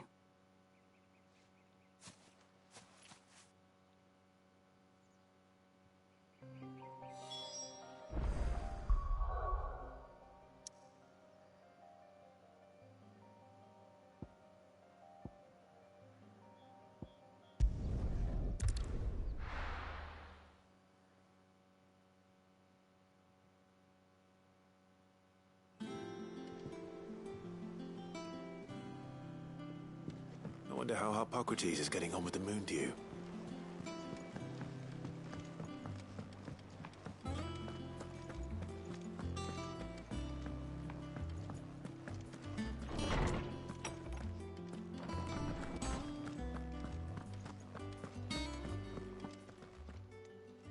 How's work on the shielding progressing, Harpocrates? Well, very well indeed. And thanks in no small part to your kind assistance. I was just explaining to Talia how we might best go about preparing the moon dew.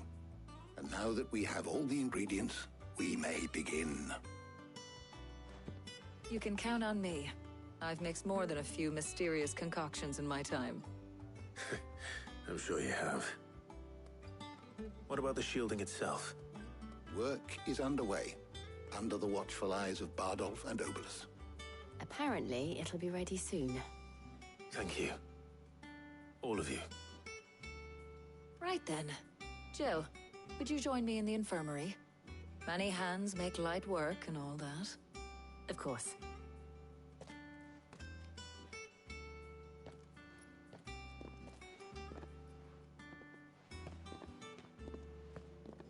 Oh, and Clive, thank you.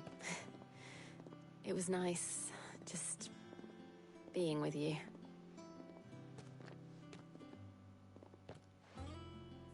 It appears our work here is almost at an end. A shame. I was enjoying playing the man of action for once. When both the shielding and the moon dew are ready, it will merely be a matter of applying the one to the other. Followed by a rigorous process of testing and retesting, of course. Perhaps someone ought to warn young Mid of that. Leave it to me. Thank you, Harpocrates.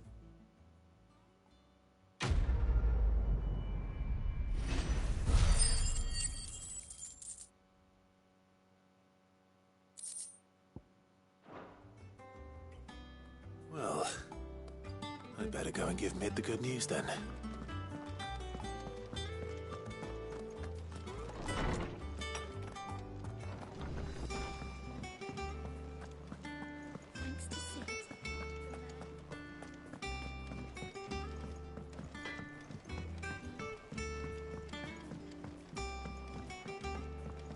I went up to give some greens to the chocobo.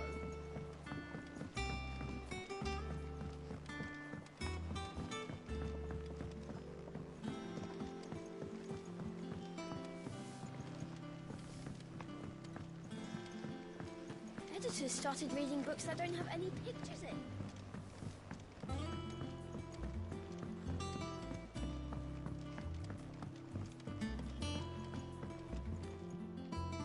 Sorry to keep you waiting, Mid. But you'll be pleased to know that work on the shielding is underway. You found something for it? In a manner of speaking, Harpocrates knew of a substance that's highly resistant to heat. A coating that should provide the protection you need. He's supervising the construction and testing of the shielding as we speak. Brilliant! I knew you wouldn't let me down. Don't thank me. I'm just the errand boy. Right then, better start working out how to bolt all these bits together. To the Black Hammer!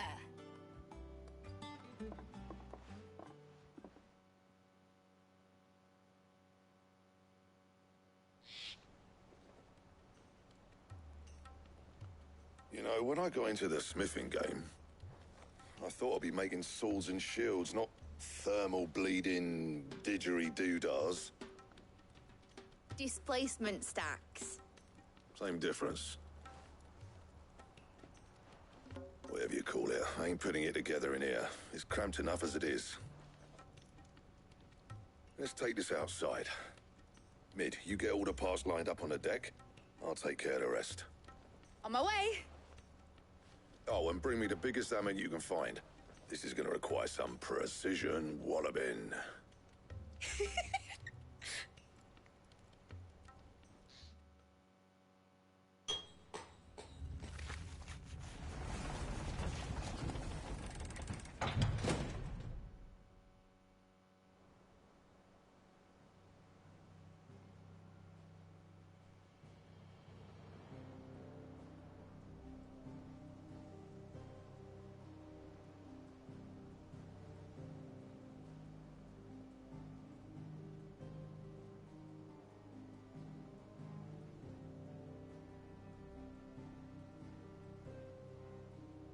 It's finished! It's finally finished!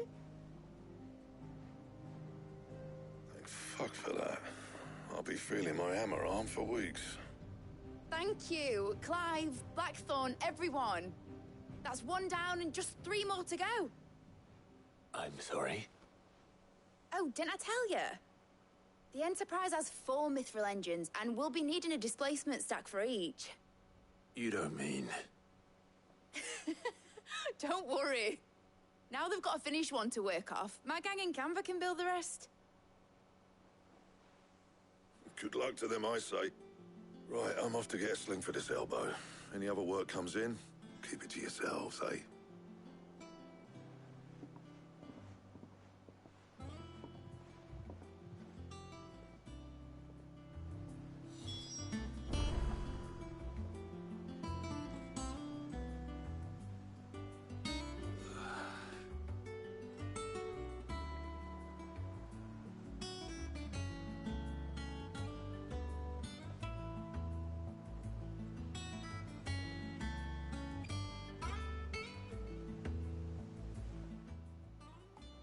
What's the matter? Nothing. Just daydreaming. Thinking about the Enterprise sailing off over the horizon to shores unknown. Searching for a land untouched by the Blight. Just like me and my dad planned. So if the worst came to the worst and every scrap of soil in the Twins turned black, we might still have a chance. That's what she was meant to be. You see, one last chance just in case we needed it. But now she's so close to being finished, I've realized I don't want it to be that. I don't want it to be just a lifeboat for us to cling to if things get desperate. I want people to sail aboard her by choice, not from the lack of it. In a world where we're not just trying to survive, but where we can actually live. I'm working on that. And I'll do everything I can to get you what you want. Don't you always? All right. My mind's made up. As soon as the Enterprise is fit to sail, I'm putting her under your command. Sod our plans, I'm trusting in yours. Are you sure about this? Something tells me it's what my dad would have wanted. He'd be proud of you. You were gonna visit his grave, weren't you? I was. And you can come too now that your little project is finished. Right. There's just one thing I need to finish up first. Won't be a mo. All right. I'll let Otto know you're coming. Meet us in the mess when you're ready. Aye, aye, Captain.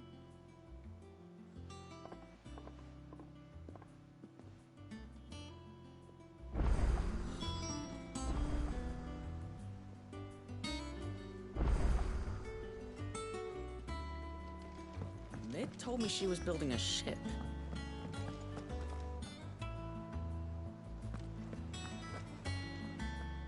All right, Clive.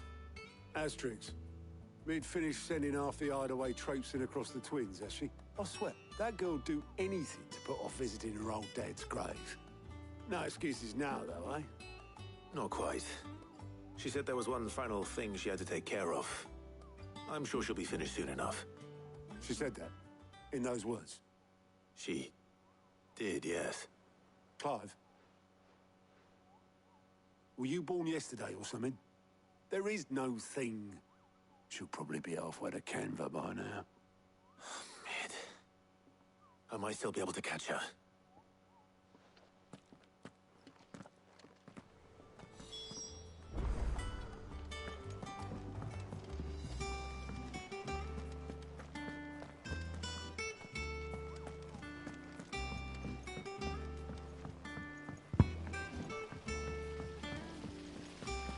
Hmm.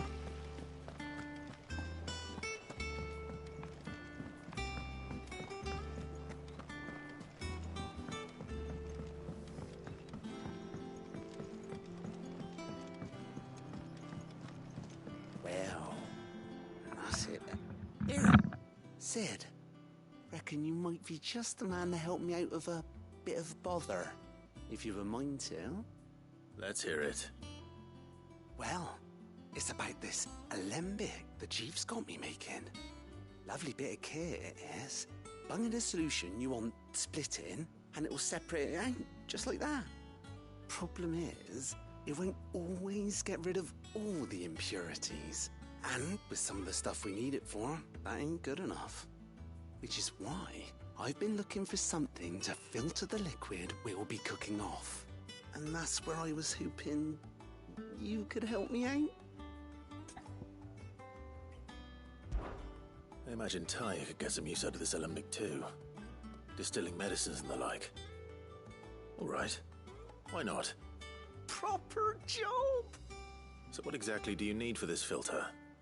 Nothing but bomb ash'll do, says the chief. Gave me a sample she'd obtained from the university stores. Couldn't believe my eyes. You pour the blackest blight water through it, and it comes out clear as a mountain stream. So, I did a bit of reading about where I might be able to get hold of some. And do you know what I found out? It's only the blimmin' bones of a bomb king. They leave them behind when they die, see? I take it that's where I come in. If you wouldn't mind. I saw a billet on the hunt board for one just the other day. Would have gone myself, but, well, fighting dirty great balls of flame ain't exactly my forte.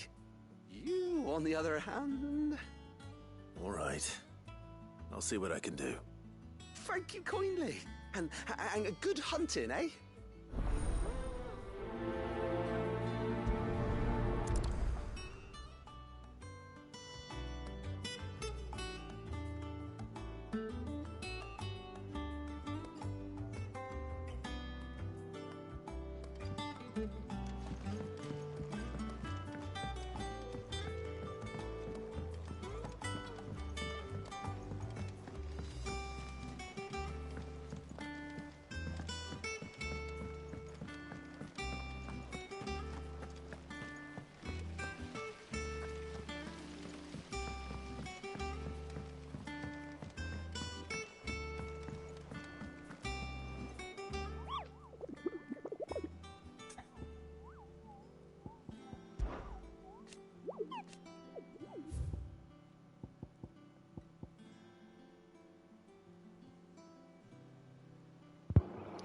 The Crook and Sambrak.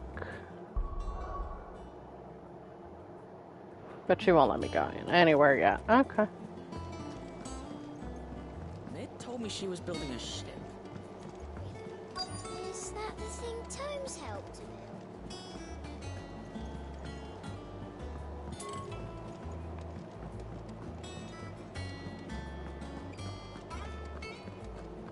He cracked the crystal too.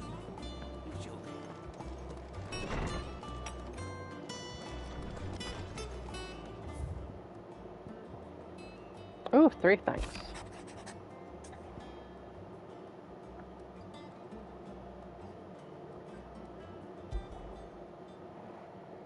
Trouble with the ledgers. Shouldn't he be asking Otto for help?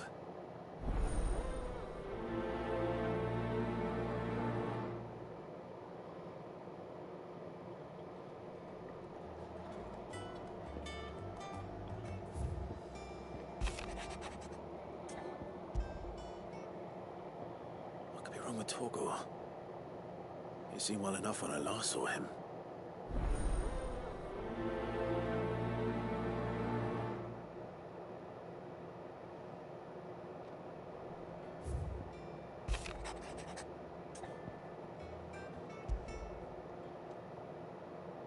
Hopefully it's nothing. It says foresight I quest. should speak to Blackthorn just in case.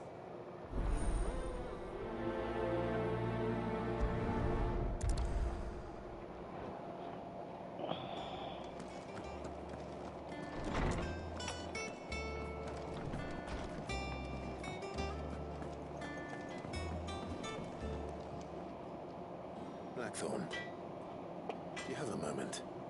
Not really, no. This won't take long. I just wanted to ask how you're getting on. August was worried about you, that you might still be doubting your craft, even after learning the trick of that cuirass. Is there something else weighing on your mind? Perhaps sharing your thoughts might help. That bastard's like a dog with a bone. Still, he's got a keen eye, I'll give him that. He's just, well, Karen showed me something.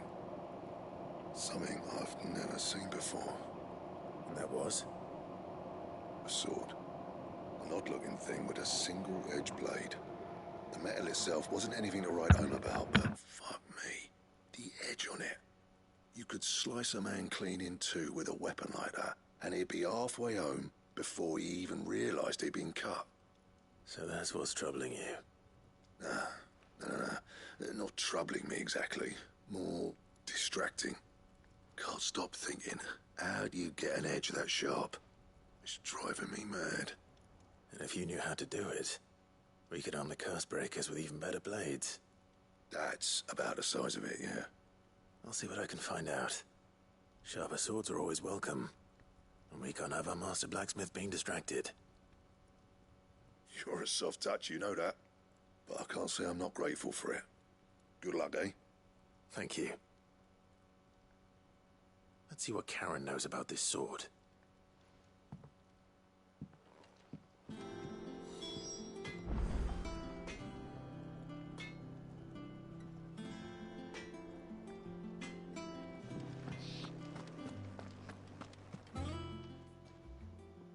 You're looking well, Karen. What do you want? Out with it. I want to know about the sword you showed Blackthorn. Single-edged and extremely sharp. Running around after him again, are you? I suppose I am, yes. But I need to help him find out how to work an edge like that. It's driving him to distraction. Little wonder, I suppose. There's not many like that make it as far as the twins, and those that do go straight into private collections. Which made it nice and easy finding a buyer. Can you tell me who bought it? Where is it now? You think I tell people who my clients are? Suppose you're not likely to go nicking him off me, are you now? Fine. If you stop mooning at me like that. Lord Ignac's the man you want. Dalmekian bloke. Collects weapons and the like. And he's got more money than sense, which is why he's one of my favourite clients. Reckon he'll still be at the inn in Dalamil, where I left him. Thank you, Karen. Oh, and he's a touch eccentric, if you take my meaning. I appreciate the warning.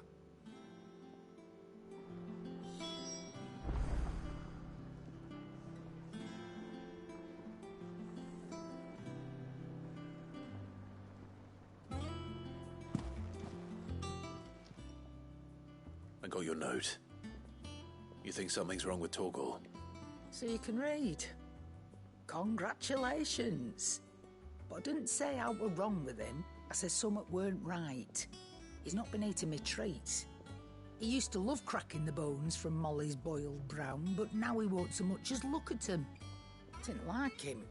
Which is why I'm of a mind that his mind's on something else. You've not been working him too hard, have you? No harder than usual. Is that it, boy? You need a rest. What was it you said he was? A frost wolf? That's what the lawsman seems to think. Then maybe this all has something to do with whatever it is that's woken inside him. I suppose things have been different since Rosalith. Perhaps Hippocrates knows something. Instead of everything, you mean? Perhaps.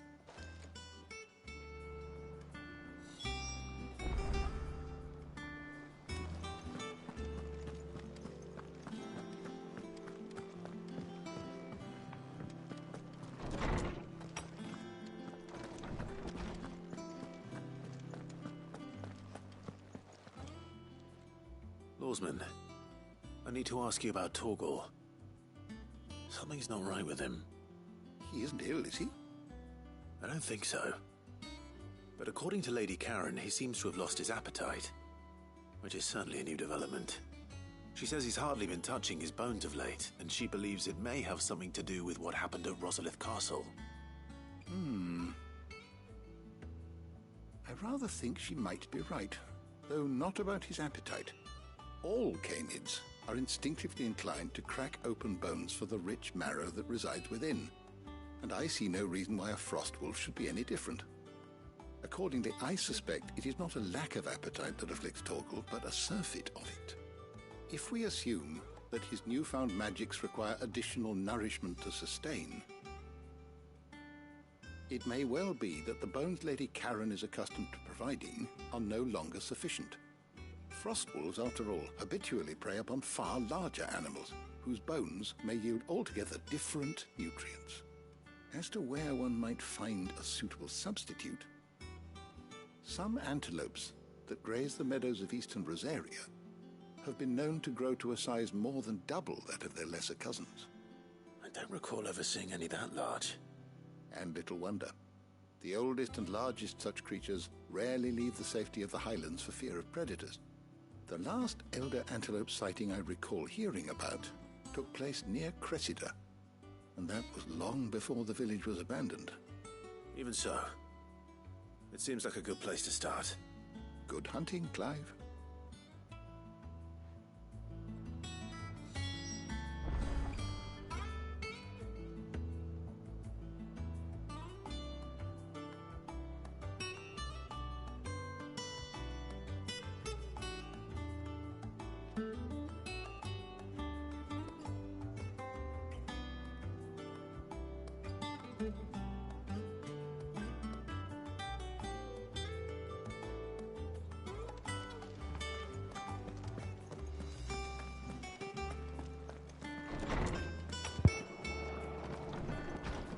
Okay, let's go pick up this last one. Then we can go do all the side quests.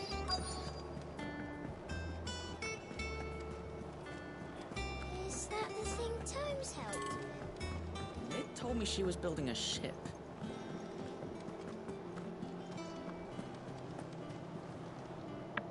Clive, did you get my letter? That's why I'm here. Shh. Otto might be listening. Is this better? A little. Listen, I've some bad news. It turns out the hideaway may be slightly behind in its payment to certain lenders, and it may be my fault. But I swear to the goddess, I thought I had the numbers square. Sadly, that square turned out to be more of a circle. Zero, you might say. I can straighten it out, I swear, but it's gonna take some time, and I'm gonna need help keeping it from Otto. Bit late for that, I'd say. There you are! What a surprise! So let me get this straight. You forget to pay our lenders what they're due, and instead of coming straight to me, you get Clive to come to you. And I hope he'll dig you out of the hole you've dug for yourself. Clive, the man in charge of the place you've been cheerfully trying to bankrupt. And you thought this was a cunning plan? Why? Well, who needs paying? Oh, just Martha. And the dame.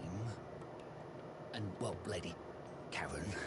But only 500 talents. We owe 3 of our most trusted friends 5 million gil. Each. 5 million each. They lent us the bulk of the money we used to rebuild the hideaway, you see, and, well, I must have made some sort of oversight. Those ledgers were my responsibility. And it was my decision to entrust them to you. This is my fault. Do we have that much to hand? I can always ask my uncle. No. We don't. And no, you won't. We've lightened Lord Rosfield's purse enough. After the King's ransom we had off him, he deserves better than to see our begging bowl. Besides, we'll need to learn to stand on our own if we're gonna make this work. All right. But that doesn't mean you have to shoulder the burden yourself. Is there anything I can do to help? There might be.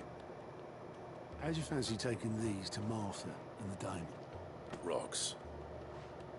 Rocks, he says. Worth 1,000 talents apiece, these are. It was something Sid and I set aside for when times got lean. And I reckon 15 million in overdue debt probably qualifies. I just hope our associates' eyes are a bit more discerning than yours. I'm sure there will be. Should be me making the rounds, really. But you know how it is with this place. Orders to bark, arses to wipe, and all that. I know. Which is why I don't mind going in your place. Go. Do you know why I only gave Master Clive here 2 star rubies? Because you'd rather Lady Karen killed me. Because I'd rather Lady Karen killed you.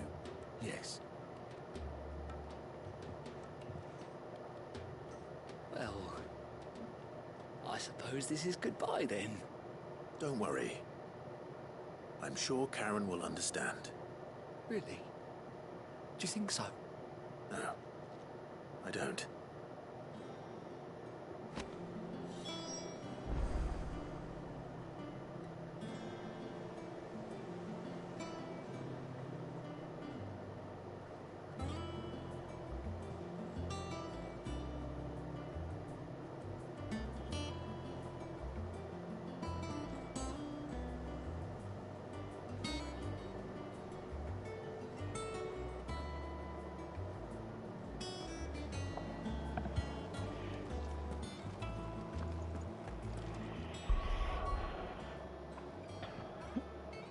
Ah, yeah. Mid told me she was building a ship. I guess I have to advance the story. Okay. Oboleth, have you seen Mid? Yep. In a boat, going that way. Then I'm too late. You in a hurry at all, are you? No, I offered to take her across, but she wouldn't wait. Just paid for a dinghy and rowed off. Oars going like the clappers. Got some life in her, ain't she? But anyway, I was on my way up to see you, as it happens. Got a letter for you. Urgent, by the sound of it. One of your uncle's men said I was to hand it to you in person, post-bleeding haste. And you're here now. Thank you, Oboleth. Don't mention it. What tidings, Uncle?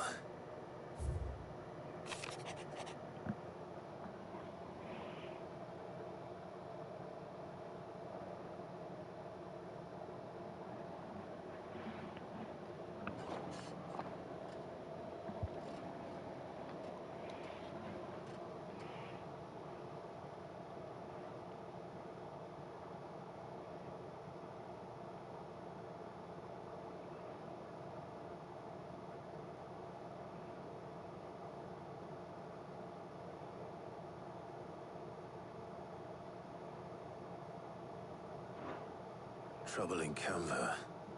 Well, I'll need someone to keep an eye on Mid.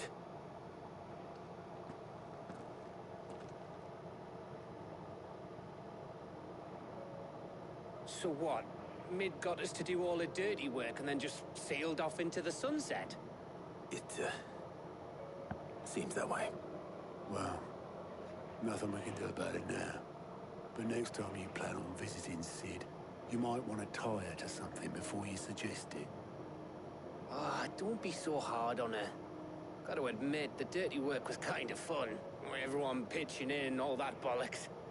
Just like when we built this place. You're right. Anyway, we all set to head to the old hideaway. I could do with getting to Canva pretty sharpish.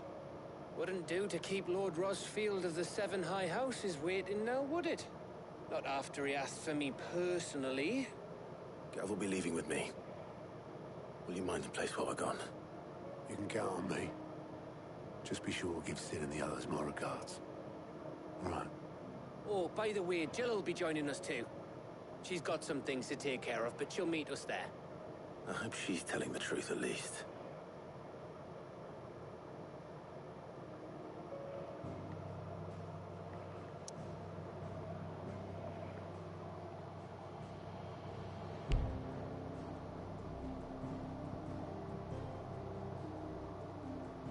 Okay, but you... Oh, never mind. That's where I was.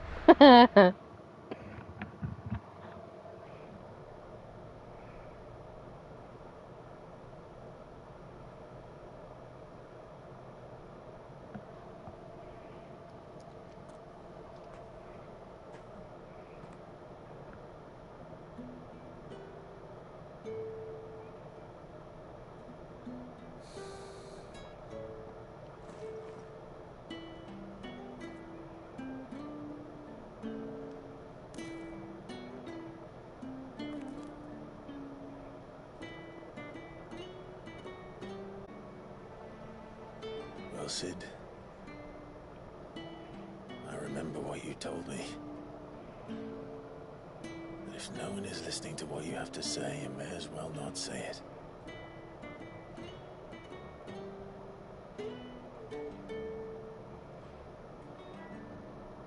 But I will say this, old friend. Hugo Cooker is gone.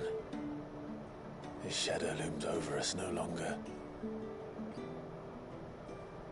It's a pity the Phoenix can't be in two places at once. If he'd have been with us, maybe he could have done something for the lost. Not even the Phoenix can bring people back from the dead. Life has a beginning and an end. So we must live while we have the chance. And not as slaves to the crystals, but as free men.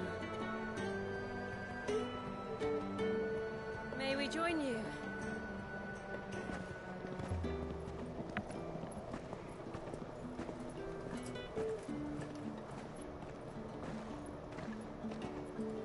Lady Karen, what a pleasant surprise. I thought I'd drop by and see how you were all doing before heading off to restock my supplies.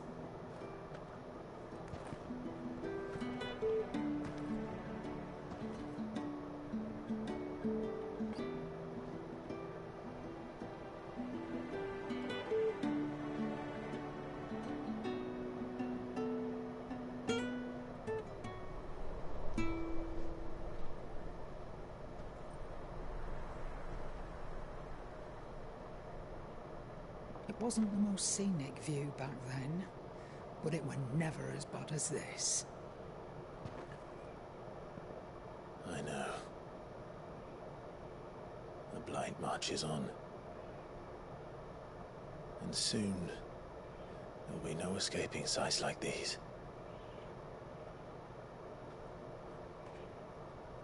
So our mission remains unchanged. We cannot stop until every Mother Crystal is gone, and their thirst for ether with them. The only one that remains in Storm is Drake's Tail in the Crystalline Dominion. Our next target. We're going to Twinside. It's the capital of the Empire these days. I wouldn't like to think how tightly guarded they've got the place. Not that that'll stop you, but we do well to scout it out before you go charging in. We would indeed. If you're off to the Dominion, you can take this great lump with you. Goods. Oh, I am sorry. Have you forgotten you're the most wanted man in the Twins? I thought you might like to disguise yourselves as the attendants of a travelling trader, assuming you've no better ideas. You wanted to buy yourself some tools, didn't you? Well, now's your chance. You're letting me go with them? Oh, thanks, Nan. Stop that! You break me bones, you great galoot.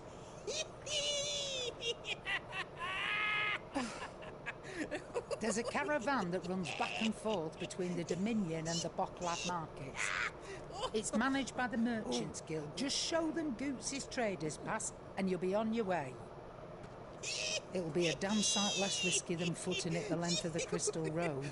That's for sure. Thank you, Karen. And glad to have you with us, Goots. Okay then. I'll get me things and I'll meet yous there. See yous down in Bocklad. Get off! Me poor fingers! Jill, you're with me. Understood. And Gav, Already on my way, Captain. be careful. Aren't I always?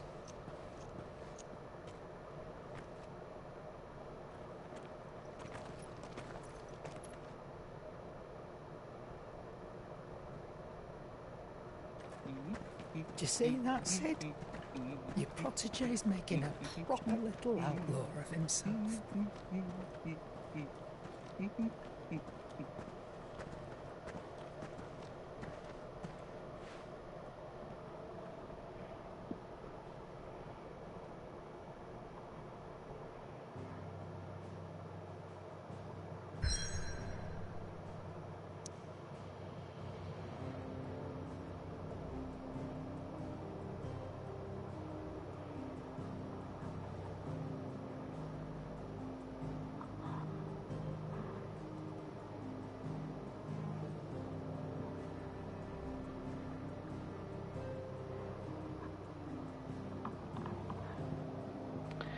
Okay, can I really? I can go here or I can go back here. Oh. I just want to do the side quests.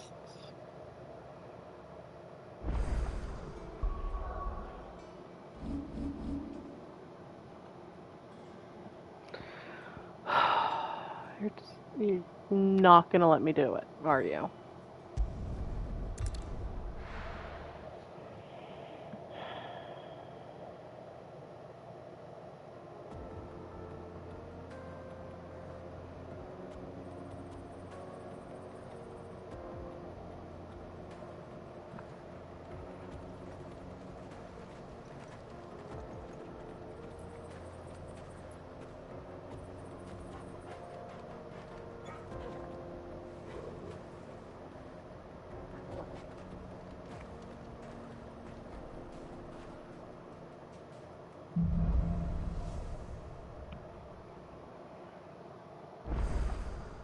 How are you feeling? Better. Thanks to Taya. I'm glad to hear it. And Torgal helped too. Didn't you, boy? Okay, will you let me go now? Thank you.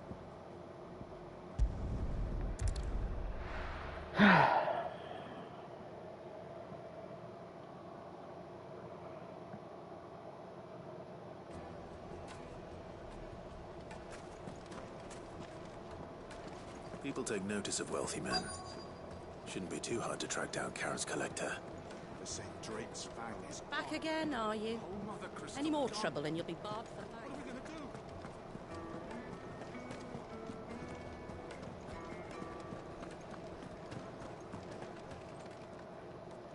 My reputation will be ruined. Ruined! Calm yourself, Lord Ignac, I beg of you, before you do yourself a mischief. Pardon the intrusion, but Out! Get out!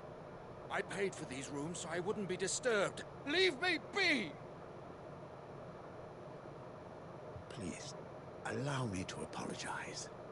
His lordship is going through a difficult time, and he's never been fond of guests arriving unannounced. Radim! Get rid of the filthy oaf this instant! Very good, Lord Ignac. Would you mind stepping outside for a moment?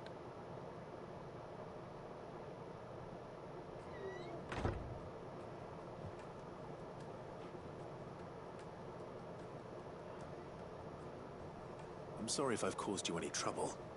That? Oh, no, no. That's just how his lordship is. Though the morning's events have left him somewhat fractious. He's been dispossessed of his luggage, you see. The thieves also made away with a considerable amount of coin. Coin the innkeeper will soon be keen to collect. I don't suppose a certain blade was among the stolen items. A single-edged sword. It was purchased from a merchant friend of mine. Ah, you know Lady Karen. Yes, I'm afraid it was. Then I'll retrieve Lord Ignac's luggage. But I have one condition. You have but to state it. You are welcome to anything that is within my power to grant. I want an audience with Lord Ignac. A few minutes should be enough. Then I'll be on my way. A condition I would be a fool to refuse. Of course, you shall have your audience. I don't suppose you saw where the thieves went? I did not, no. Though some discreet inquiries made on his lordship's behalf mean that I know where you might find them. The bandit's bed. Every ill-gotten coin in Dalamal is said to pass through that disreputable corner of the Valcroy. And that's where I'm heading. I shall speak to Lord Ignac in your absence, and arrange for an audience upon your triumphant return. That will be very kind of you. Farewell, and best of luck.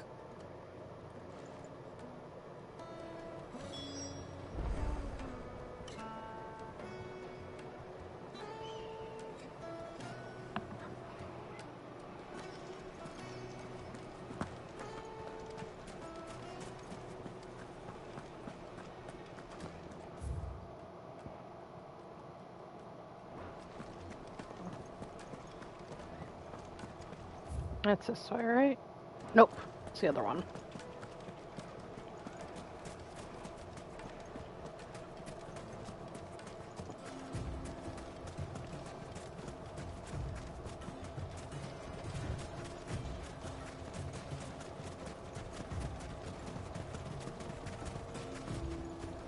I'm gonna have to go to the Crook in Sambrak. Come on. For that hunt.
Company! Come on, lads, let's tear the bastard's head off! Over here!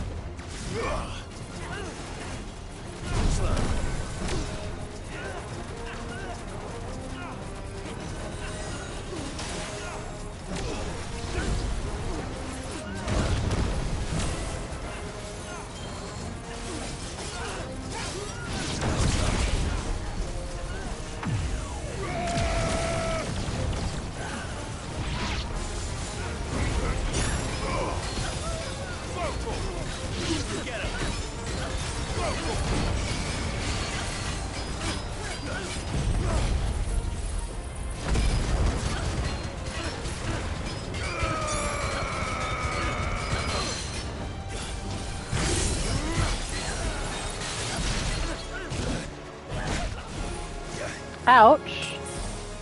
You're mean.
Oh man, and it didn't do it in time either.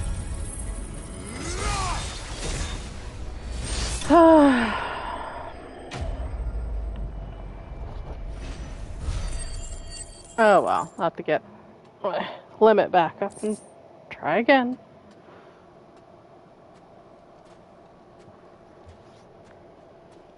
This must be Ignac's luggage. Nothing seems to be damaged. All right. Let's get it back to Dalamil.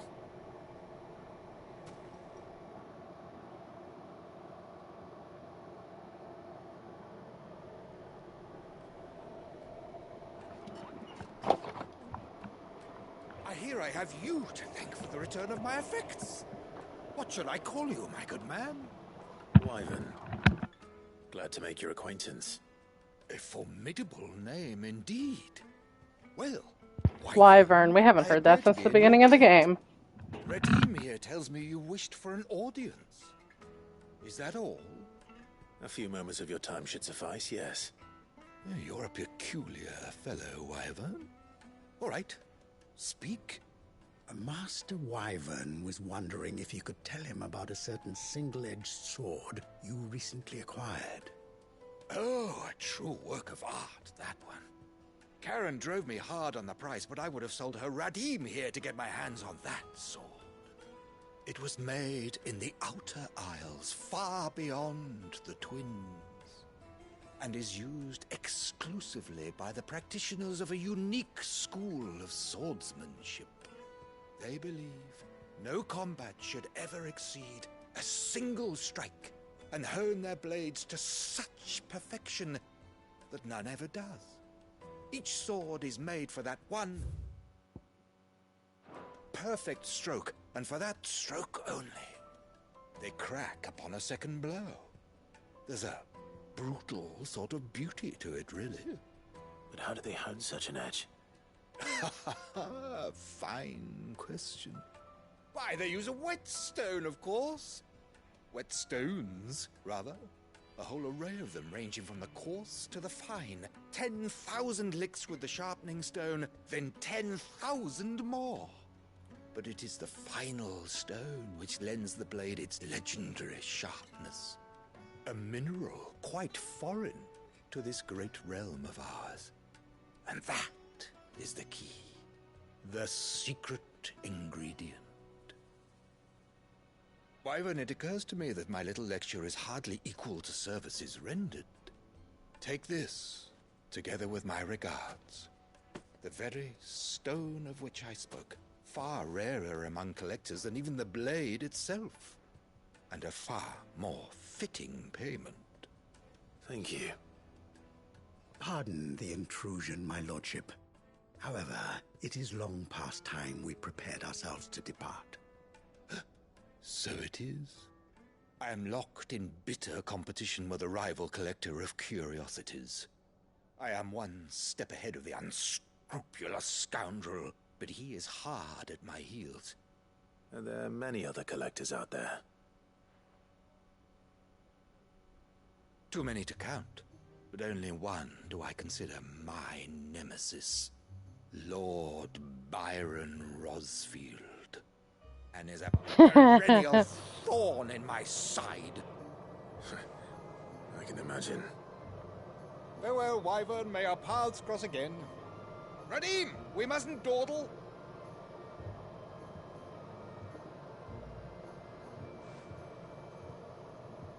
I think his lordship is rather taken with you, Master Wyvern. Thank you again for your assistance.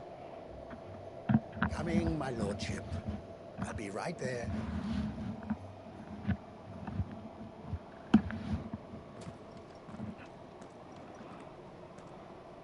Trust Uncle Byron to find such an interesting rival. Now, let's see what Blackthorn makes of this whetstone, shall we? Okay, one down.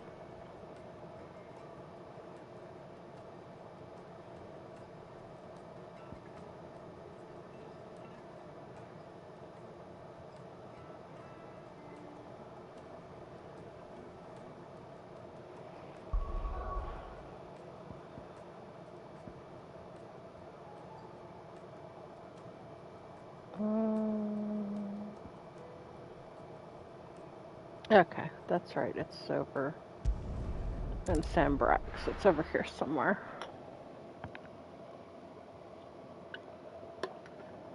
So we'll go talk to Martha, and then we'll go hunt for where I need to go for the Bomb King.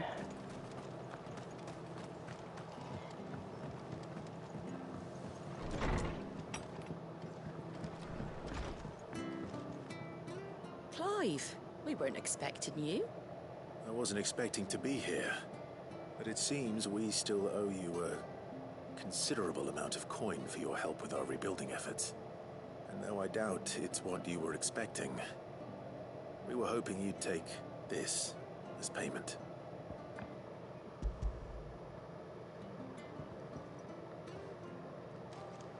A star ruby? I can't accept this.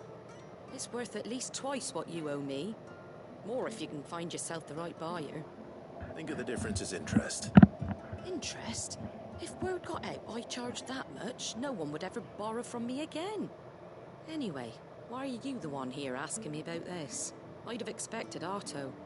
Bit much sending the Lord Marquis out to settle your debts, isn't it? The old goat working himself to death again. Something like that. Most days I think he's the only reason the hideaway's still standing. Same as always, eh? Back when the place was nothing but a twinkle in the eye of a recently retired Lord Commander, word is he was the first one Sid reached out to. Probably knew that without his strong arm and level head, the idea would never get off the ground. Sid may have been the face of the hideaway, but Otto's always been the backbone. And when Sid passed away, we were all worried that would be the end of it. That Otto would just give up. His death was hard on everyone. But it must have hit Otto hardest of all. But he didn't give up, did he? Quite the opposite, in fact. If I recall, he was the one who nominated you as Sid's replacement, and rallied the rest around you. I reckon what he saw in Sid, he saw in you too. And don't we all? Doesn't hurt that you're half as stubborn and twice as handsome, neither. That, and you keep good company. I suppose I do.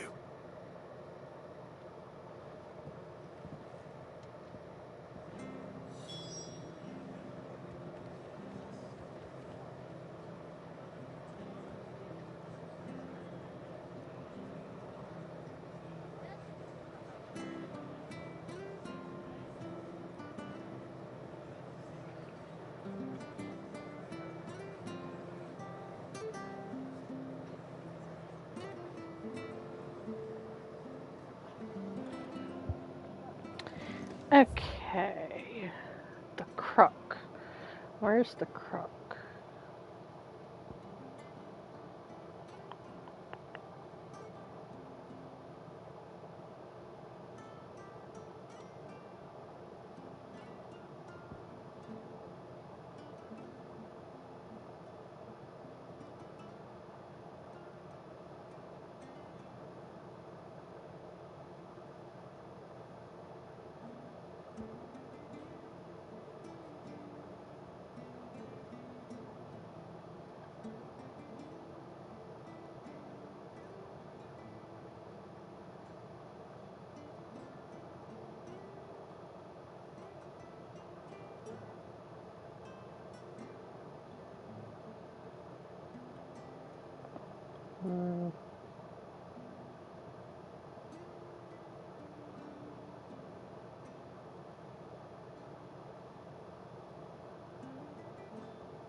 Oh, I really hate this stuff.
Oh, I guess we'll try here.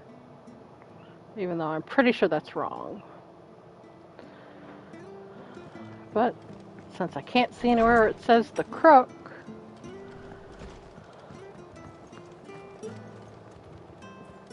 Stay sharp.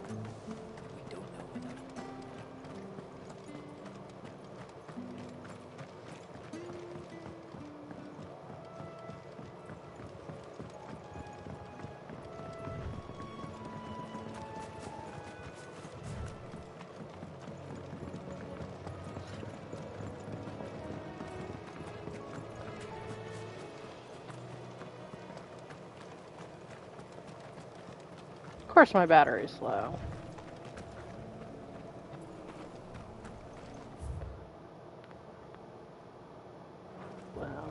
Okay. Need to go this way.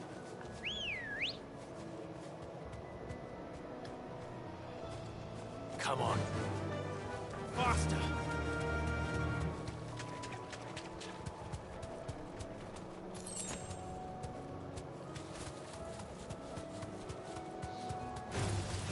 Time to fight.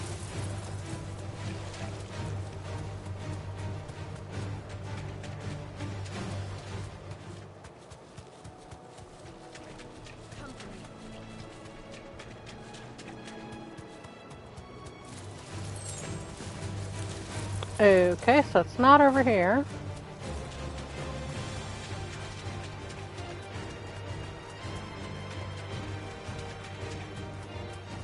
It's the only place I saw crooked at all.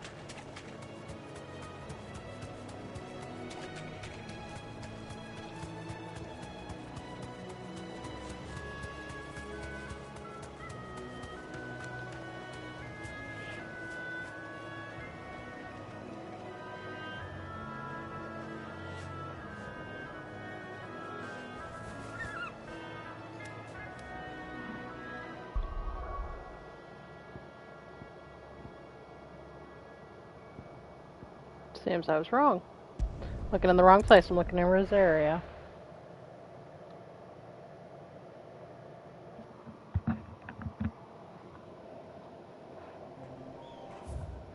Okay, so where's the crook?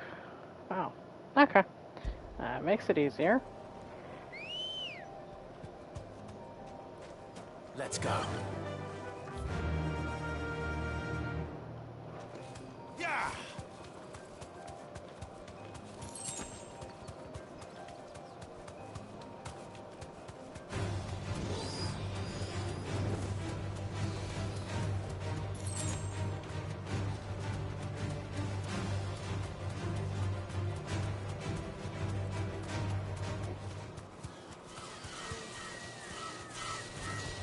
Time to fight.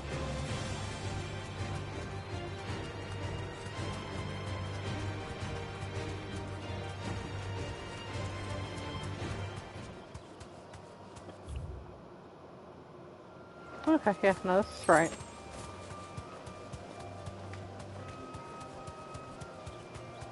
No. A little bit further. Aha.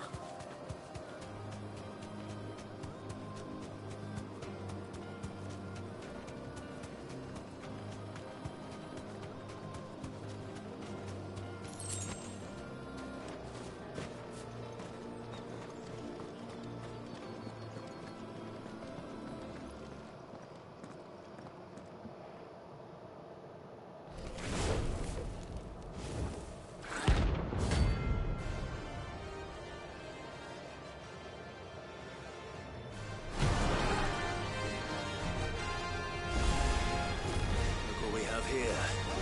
Greetings, Your Majesty. Ah, too slow.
Oh well, I didn't quite get him out.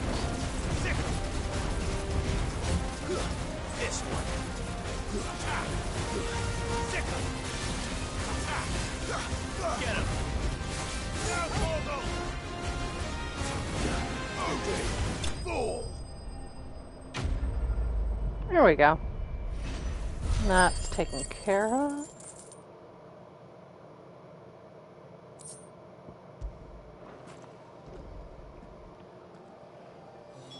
Your reign is over. Now to collect the ash. I should... This looks like the stuff. Let's see if there's any more.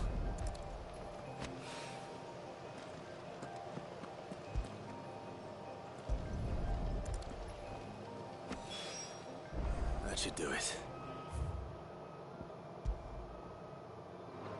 If Hawaii needs more than this, he can fetch it himself. Okay.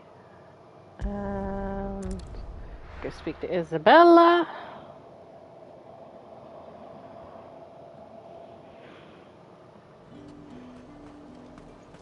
There's talk that the glass gate flood has...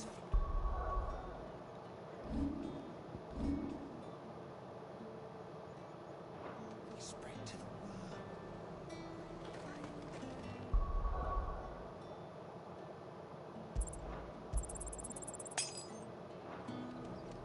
Do you see anything you like? I do like a customer who knows what he wants.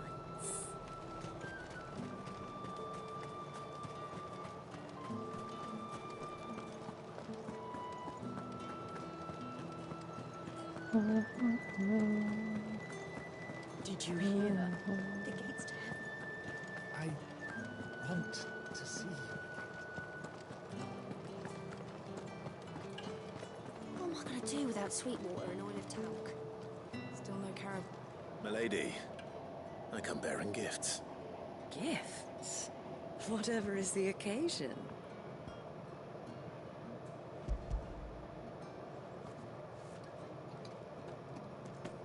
Oh my. Clive, you really have outdone yourself. Otto asked me to give it to you. To settle the Hideaway's debt with the Veil. And to compensate you for the time it took us to do so. You disappoint me, Clive. I thought you might finally be warming to me. Tell Otto he can keep his baubles. I tried to tell him as much the first time around. The man owes me nothing, nor does the Hideaway. My contribution to the restoration effort was made freely and willingly. It was the least I could do. You once told me Sid did you a kindness. I'd like to do the same. Please, accept it. For my sake. And for Otto's. For all of us. For all you've done. It is rather fetching, isn't it? Very well. Otto is lucky to have you, Clive. I doubt anything could ever replace his son. But you and the others at the Hideaway are the closest thing he has to family. Otto had a son. Long ago, yes. Sid told me Otto lost him when he was just a boy, and blamed himself for not being able to stop it. I don't know how it happened, whether there was anything he could have done, but it was clear that it weighed heavily on him. I didn't know. How could you have? I doubt anyone did. Besides Sid, I've never met a man more keen to bear his sorrows in stoic silence. An ill habit, given that both have always been surrounded by friends desperate to help them. I'm beginning to see that.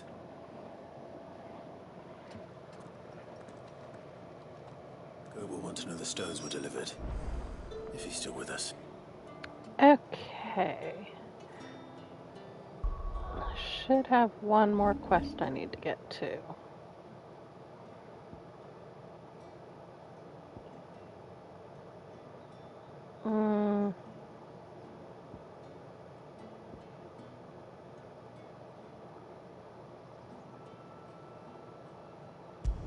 Oh, I missed picking up a quest. Okay.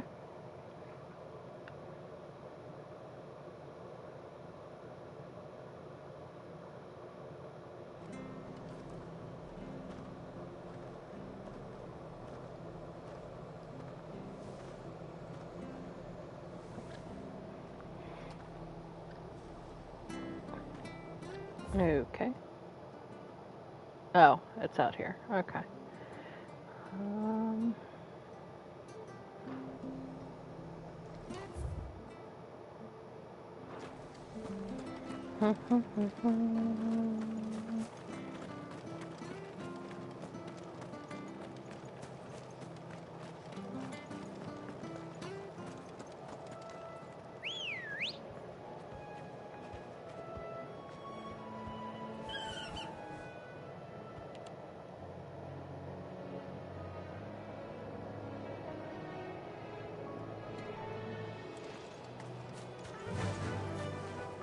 Run like the wind.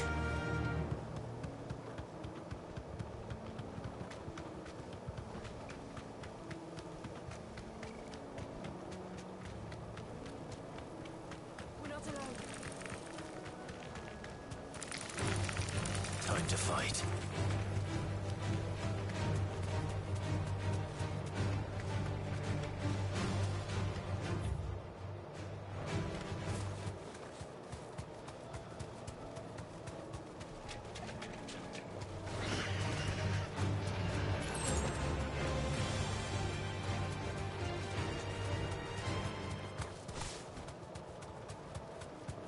Well, it's certainly quiet.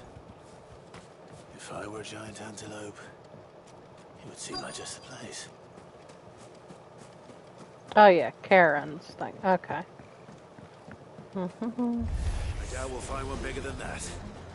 You hungry, Torgal?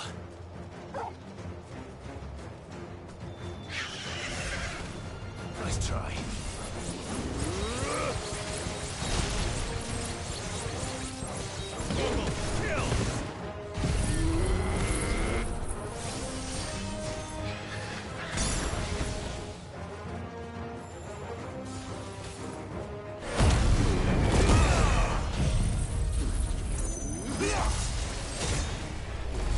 You're finished. I wonder if that counts.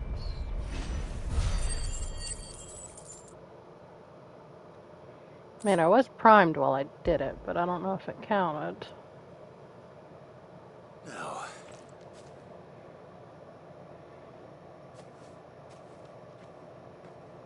Will it be enough, I wonder?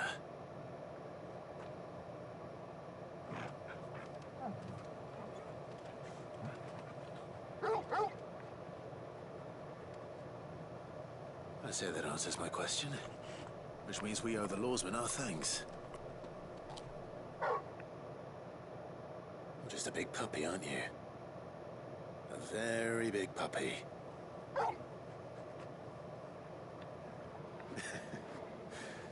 You do know you can take that with you, Torgal. Lady Karen will be relieved to hear you got your appetite back. Come on, boy.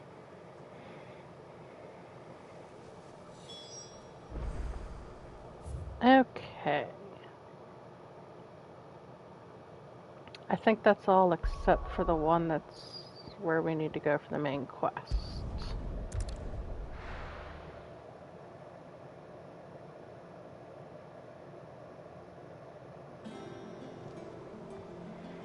Okay. Is that the thing Tomes helped? Mid told me she was building a ship.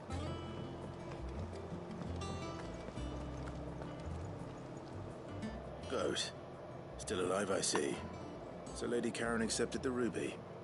Ah, about that. I tried my best, but she was just too stubborn to take it. She threw it right back in my face, in fact, and told me I could stick my stupid stone where the sun don't shine.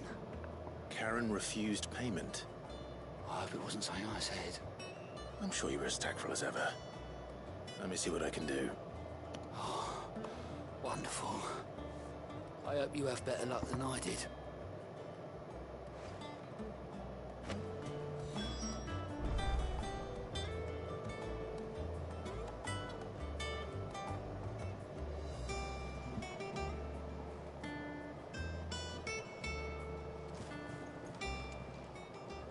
You really have? Here you go.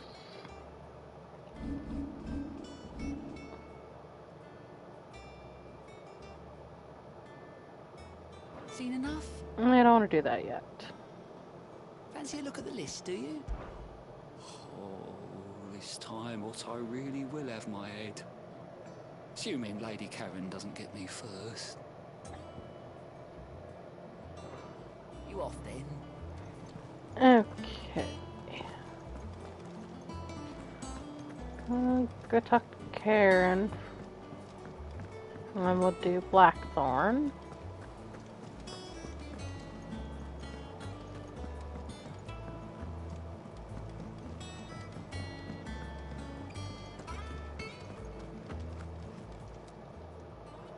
Lady Karen, Goad tells me you weren't happy with our offer. Would you prefer the debt was repaid in coin? What debt? I don't recall lending any of you lot me hard-earned gil. I may have tossed a talent or two in the Hideaway's coffers, but those were donations, and you can hardly call it charity if you go asking for it back. Of course not. But one good turn deserves another. And our circumstances have changed. Surely you wouldn't shun the gratitude of a pauper who happened to have become a prince. Oh, so you're a prince now, are you? Fine. But I'm selling it and taking what I'm owed, then you're getting the rest whether you like it or not.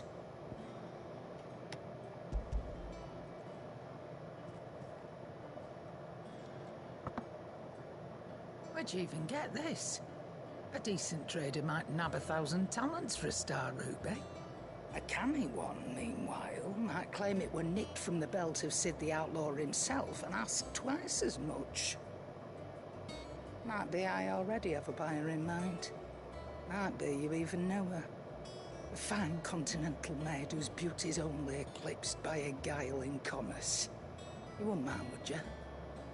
Not at all. Just be sure to tell her that it's always a pleasure doing business.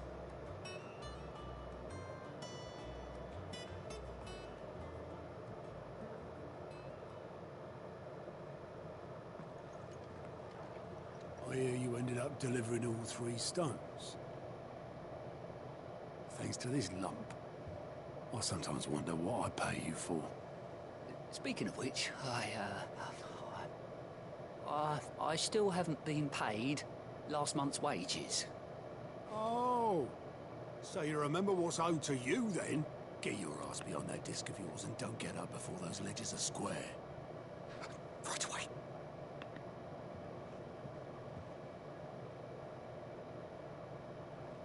I've seen that before. Yeah. Plenty of times. It was the only goblet Sid ever used. Either out of habit, or because the filthy sod couldn't be bothered to find a clean one. I knew so little about him. Like most people.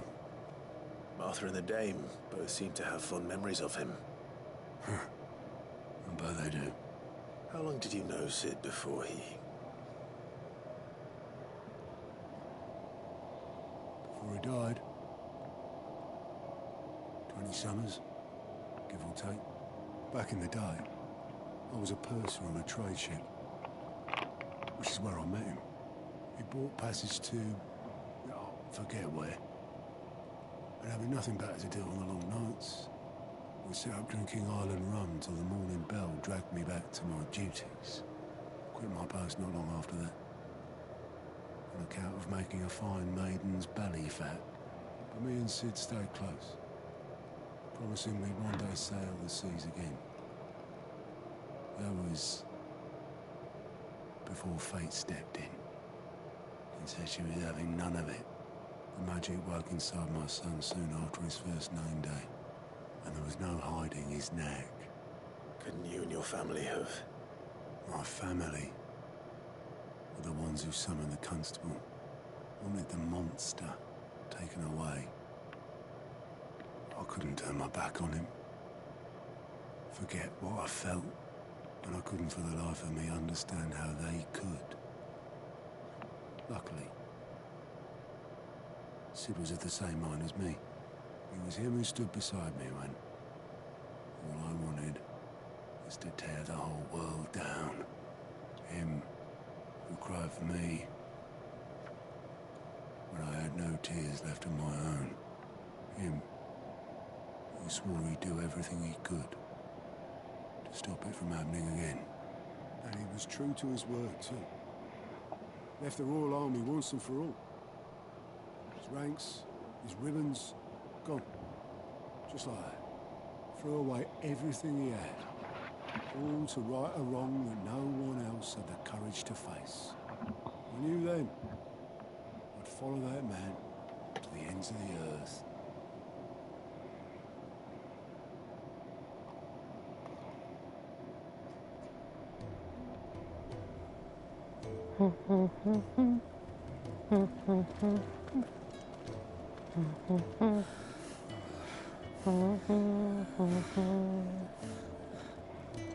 He was always too clever for his own good, was Sid.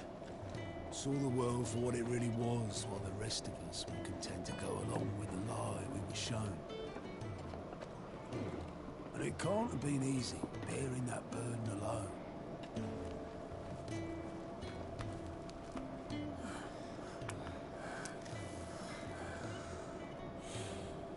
But he didn't let it stop him.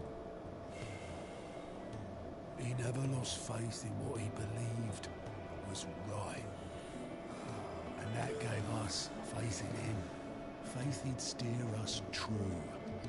So I swore to myself that I'd always be right behind him, ready to catch the stubborn sod, if ever he should fall.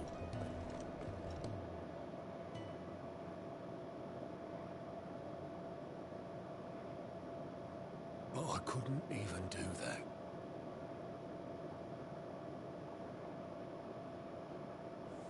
Ignore me, just the ramblings of a tired old man. Leave that lot. I'll tidy it up in a bit.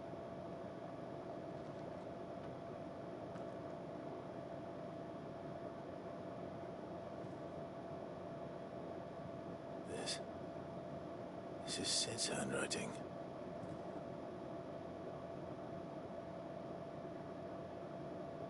Dear Otto. I may be drunk, but I wanted you to know this place would be fucked without you. Love you, you grumpy old sod.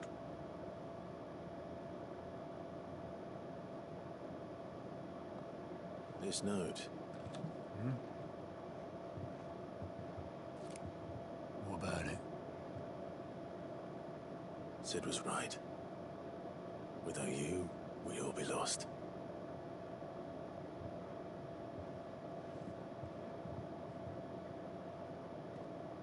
He should have bloody well said so then.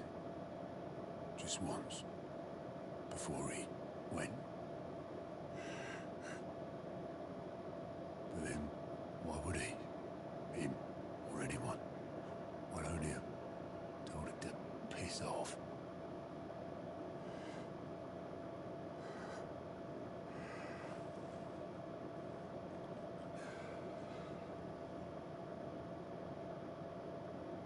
You're wrong, though.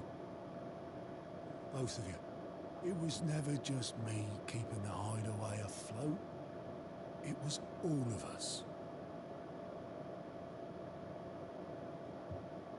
I just shoved people in the right direction. I barely seem to be able to do that anymore.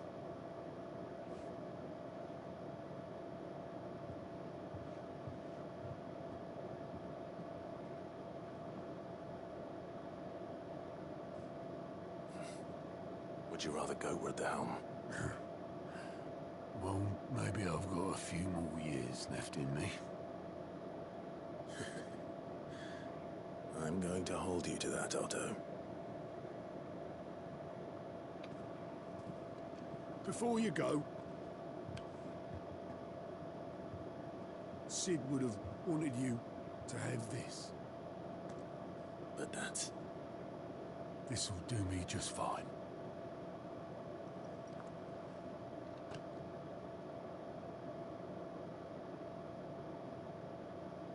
Thanks for the ray of sunshine. I'll see if I can't pay you back. Already have.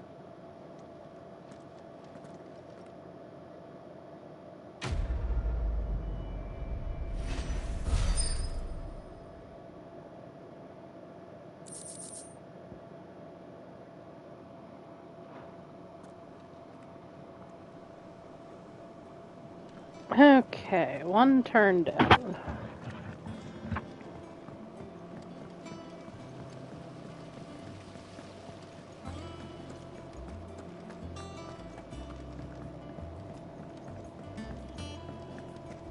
I said I was going to do Karen and then Blackthorn, and yeah, going the exact opposite way. Oh well. Here's your bomb ash. All right there, Sid. How's that hunt for the bomb ash going? I have it here.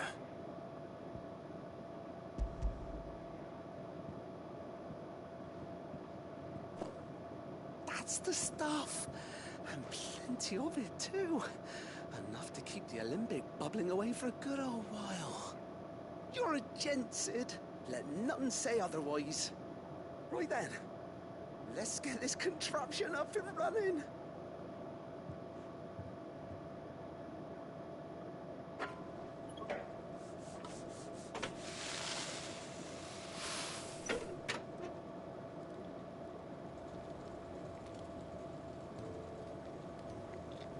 There we have it. The Telemon Alembic. And it works just like the chief said it would. Very impressive. Says the man who cut down a burning boulder. Speaking of which, I still haven't returned the favor. There's no need. The good it will do for the hideaway is reward enough. Don't be silly. Why don't you let me take a look at that bag of yours? The one you keep your potions in. Reckon I could work some magic on that.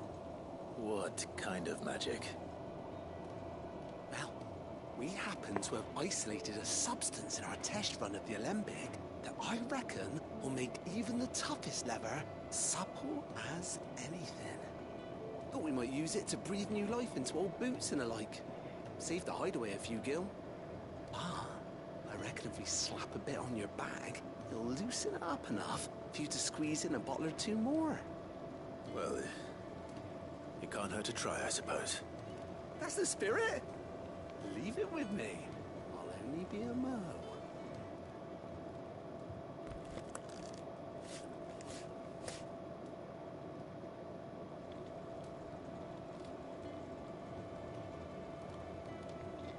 Well, what do you reckon?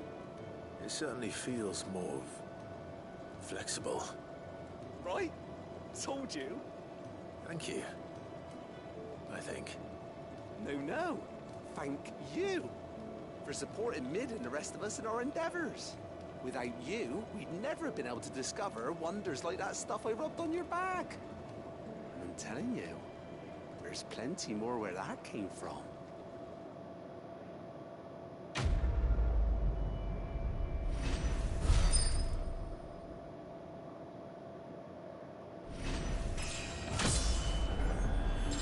Another level. Yay!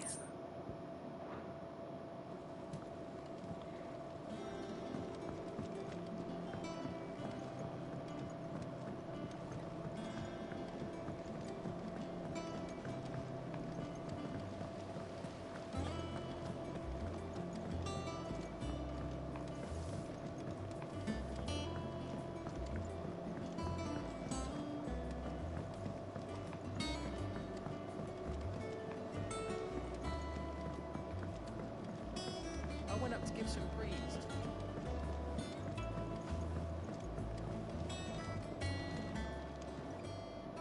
Sorry for the wait, but hopefully you'll agree it was worth it. You learned something about that sword, then? I did better than that.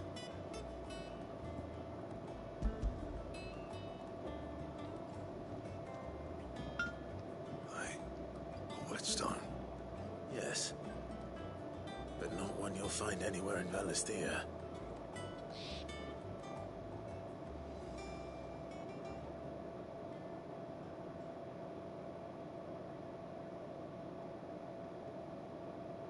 No wonder I couldn't get the same finish on the grinding wheel. One hit and all done, eh? Might not be so bad if all we ever fought were duels. Good luck on the battlefield. Your second opponent will be your last, no matter how good you were. Even so, is there some way it could be used to give the curse breakers an edge? I think so, yeah. With this whetstone and the right kind of steel, I could probably even make a twin of the blade to rattle me. But there'd be no replacing this little rock once I worn it down to a sliver. I reckon we get a dozen swords from it, if that.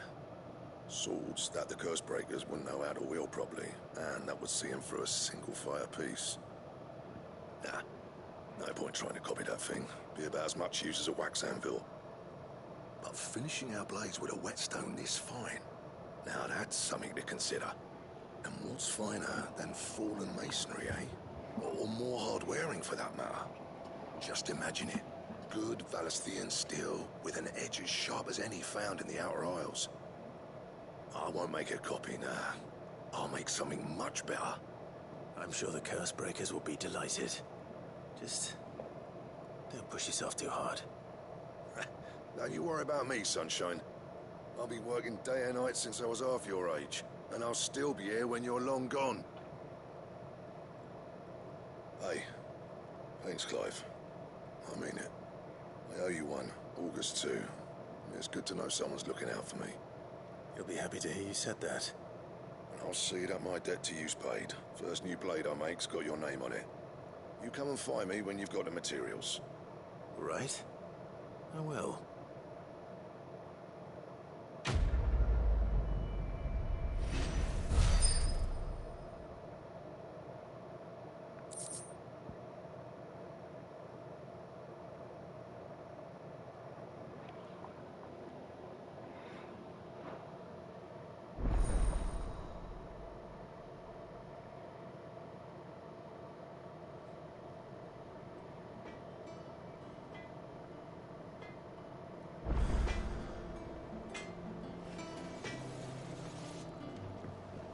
Clive?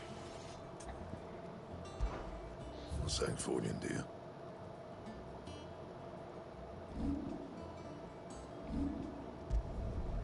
Not bad, if I do say so myself.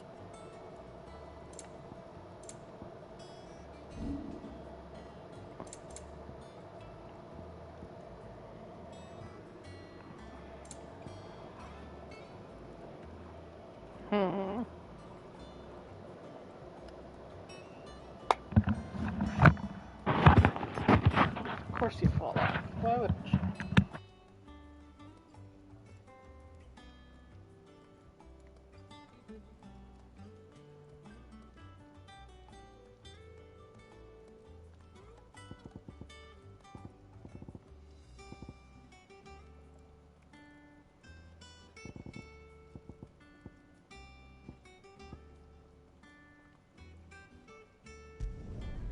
My best work, but it'll do.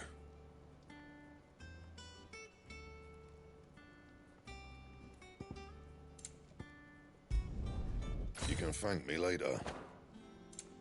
That it? Fine.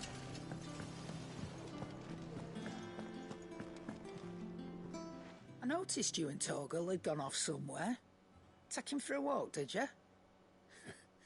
You could say that.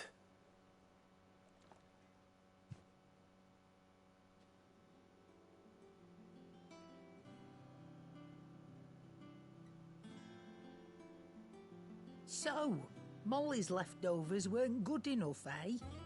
That'll teach me for treating you like you're still a pup. All right, no need to shout. Now we know what you're after, I can see about getting some in. Speaking of which, I brought one for later. Can I leave it with you?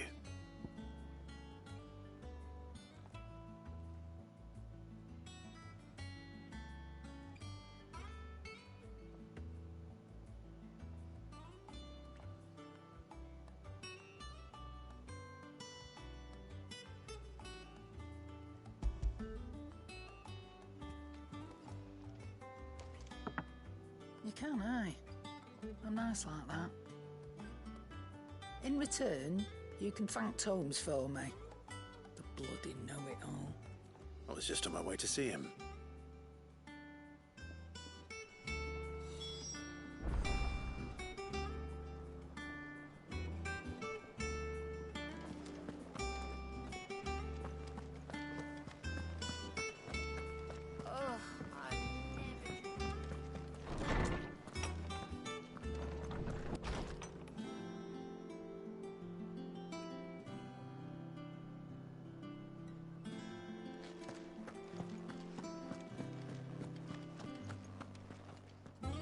Ah, Clive. Were you able to locate your quarry? We were indeed, Lawsman. You pointed us in exactly the right direction.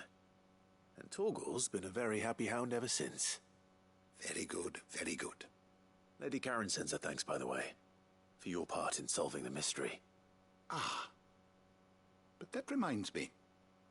After your last visit, I found myself pondering Torgal's talents. Do you recall our conversation concerning Lady Jill's role in Torgal's transformation? About how she somehow woke the power within him. Precisely that. A reasonable conclusion, I thought. But one which raised certain questions in my mind. You see, the Fenrir of legend served Shiva and Shiva alone.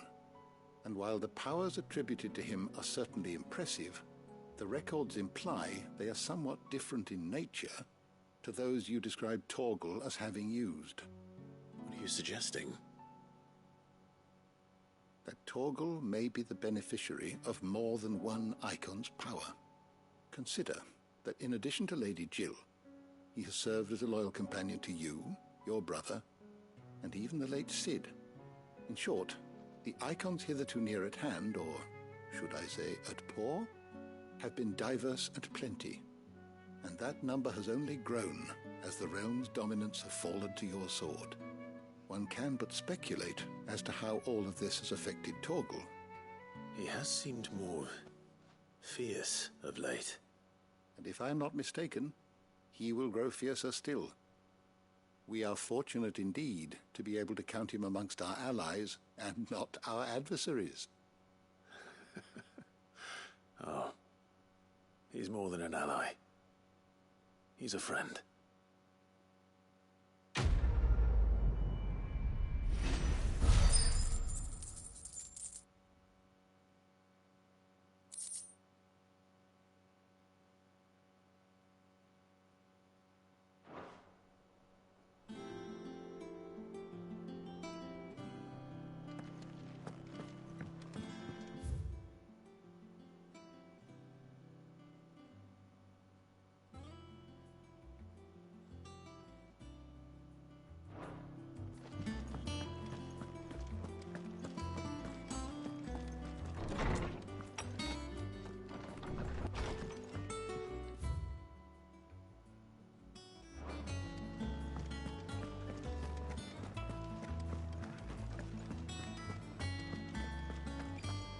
Crack the crystal too?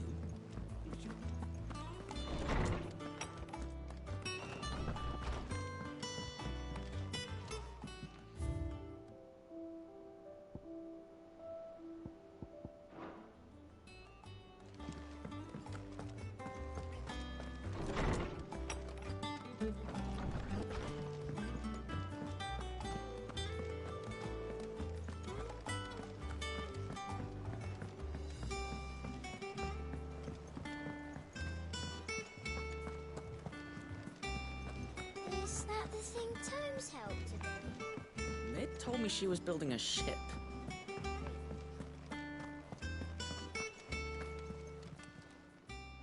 Oh, I was expecting you back so soon. Is everything we've received and everything promised?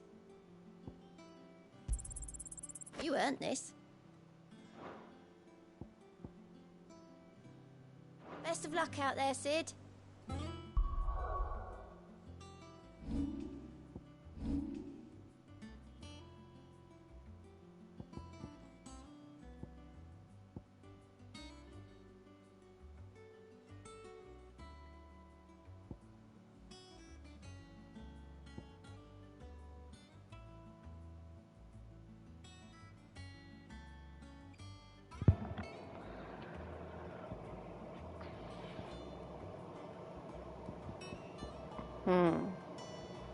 Pile driver, lightning rod. I need that one.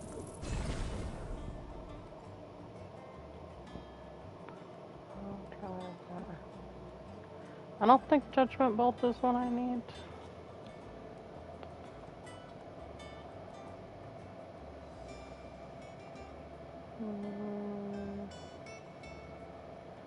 Yeah, that's what I need. Okay. Some earth and fear. Raging fists. Wind up. Upheaval. I need titanic block. I don't think I need any of the others.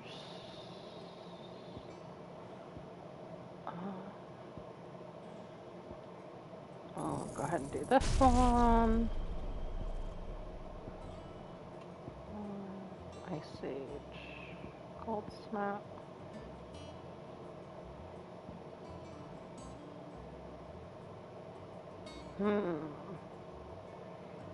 Okay, let's go here.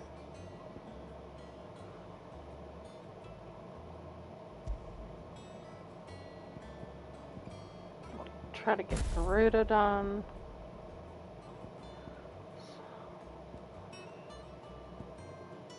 Gouge.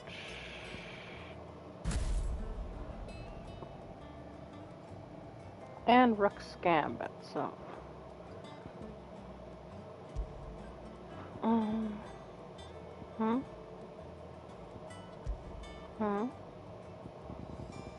Oh, I can't put, okay.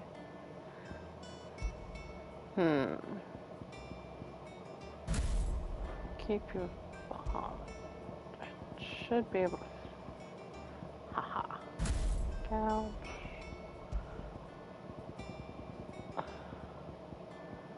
Wicked Wheel. And then we'll do this one. Rick's Gambit. Okay.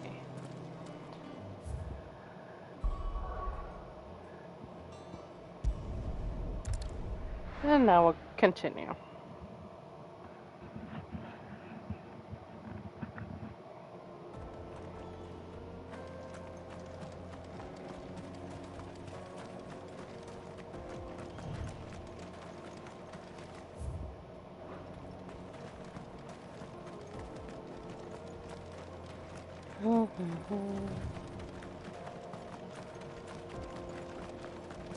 This used to be a trade route for merchants crossing the Scars, till the Republic laid a new road wide enough to let wagons pass, and all official traffic moved there. Leaving this one for those living outside the law. Indeed. I doubt we'll be the only outlaws on the trail today.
So what do you think? Really? It's as bad as that? Oh, aye. There's trouble up ahead. And too much of it for us to handle. I take it there's danger on the road. Oh, what about this fearsome-looking fellow? You think he'd be equal to the task? Well, no doubt. Assuming he's willing to hear us out. Well met, friend. My brother and I have been tasked with finding a merchant's missing cart. You seen it by any chance? How does a merchant misplace his cart? Oh, the man's a coward. When he thought goblins might come a-snarling, he ran, leaving his livelihood abandoned in the pass. He sent the two of us to fetch it, but it's gone. Now, I'm not much of a thinker. I know the work of thieves when I see it. My brother's right on all accounts. And by my estimation, the bastards are lying in wait just down the road. We may have seen our share of action, true, but we've not got the skill in arms to boldly brave an ambush. You, however, have the look of a man who needn't fear a band of backwater ruffians. What do you say? Will you help us out? Chances are they'll come for you either way. But if you promise to lend us a hand, at least you'll pocket a reward for your troubles. Well, if I'm going to have to deal with them anyway. You've clearly got a fine head on those broad shoulders. We're lucky you came along. Now, hoping to make a heavy purse in Boklad, our merchant friend loaded his cart with as much as it would carry. Reckon he won't be forking over the rest of our fee if we don't find those goods. So, while you're seeing to those bandits, you keep your eyes open. All right. Just don't expect me to drag the cart out of there myself. No. You can leave the cart to us. You just put an end to those bandits and point us in the right direction. You do that, we'll take care of the rest.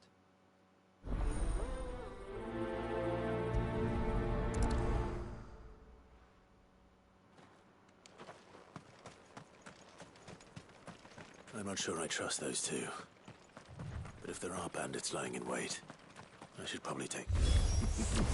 Look lively, you lot! We've got guests. These must be our bandits.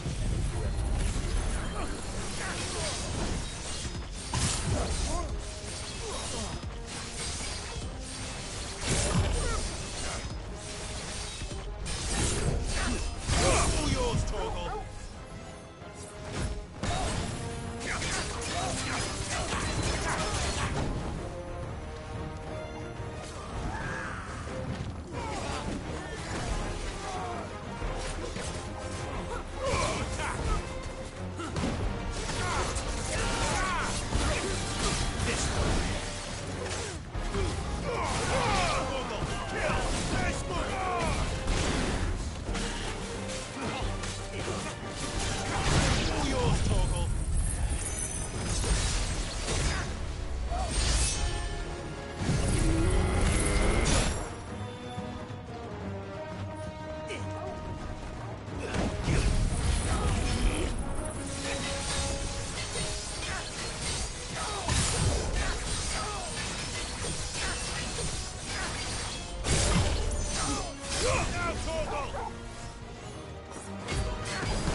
That's them dealt with.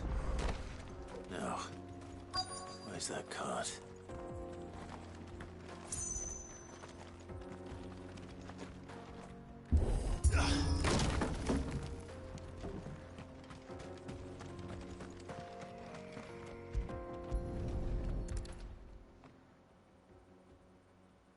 Getting all of this out of here will be a nightmare.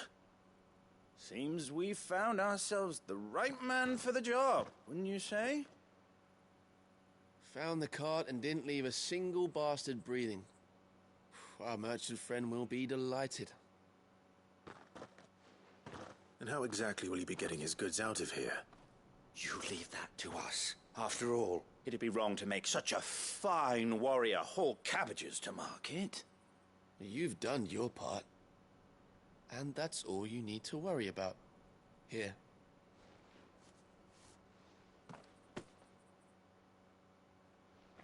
It's been a pleasure. Now piss off. There's no need to be so rude, brother. What if we want his help again next time?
I see the Dalmex lag behind Rosaria when it comes to bridge building. The fallen ruin should hold, at least.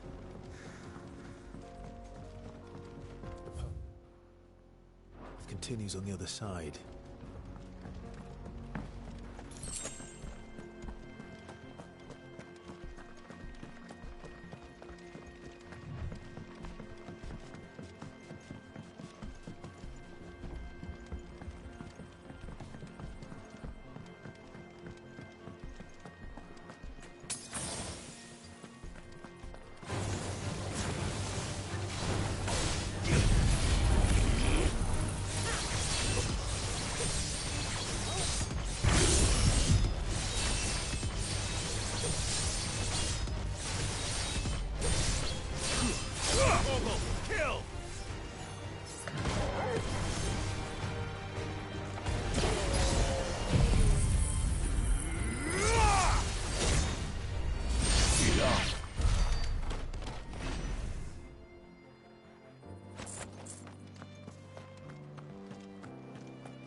Guess I could always find some birds to try to use it on.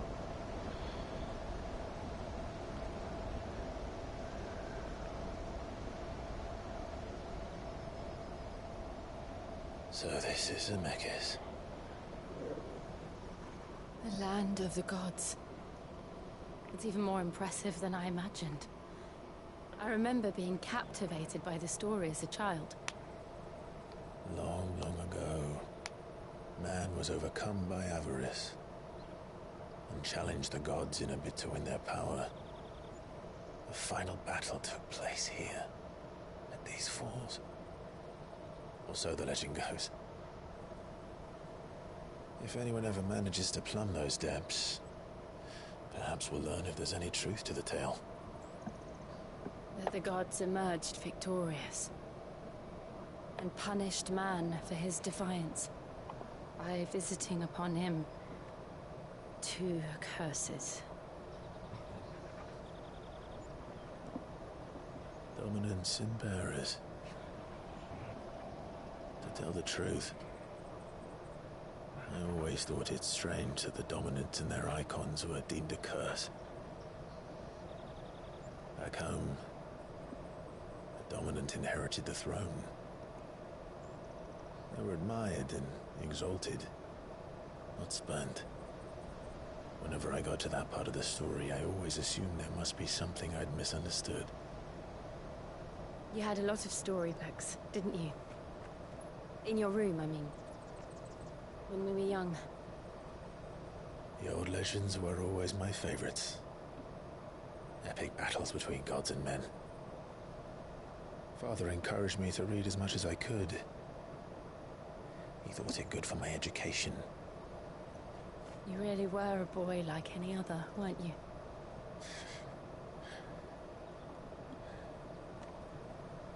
Just look at this place. It's enough to make you believe the legends are true. I know.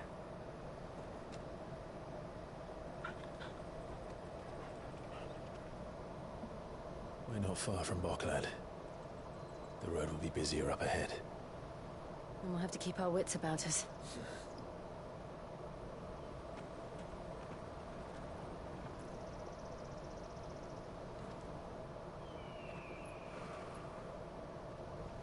Clive? Something wrong? Nothing. It's nothing.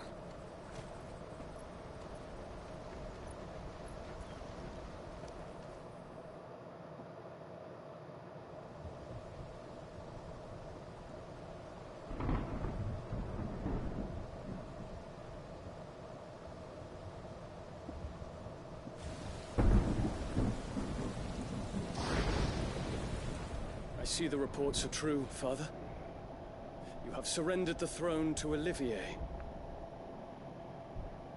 I have. Emperor Olivier shall rebuild the Holy Empire of Sambrin.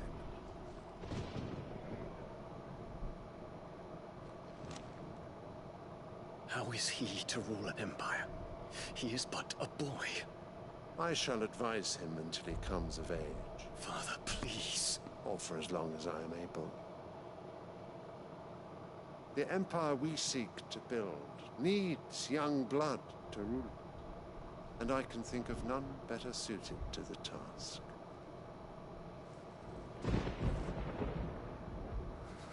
There is other news, Dion. Hugo Kupka is dead, and Drake's Fang destroyed. The pillars of the Republic have fallen. Ere long, the Imperial banner shall fly over every city in Storm. And then, Valisthea. All shall bow before their Emperor. Father, these are the words of a tyrant. They are the words of a god. The Emperor whom I gladly serve. Great Greeker, made flesh.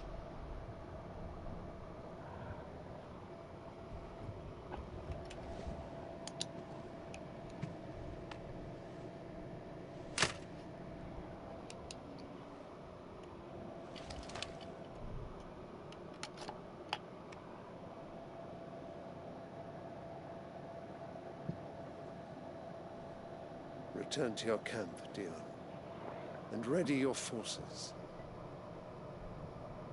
It is time to show the world the true power of Sanbreque.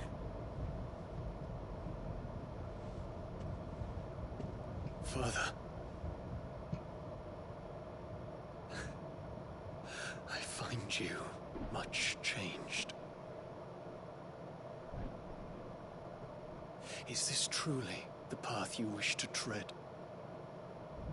Or are these the ambitions of another? Of Ultima, perhaps? What nonsense is this? I speak my mind, and my mind only.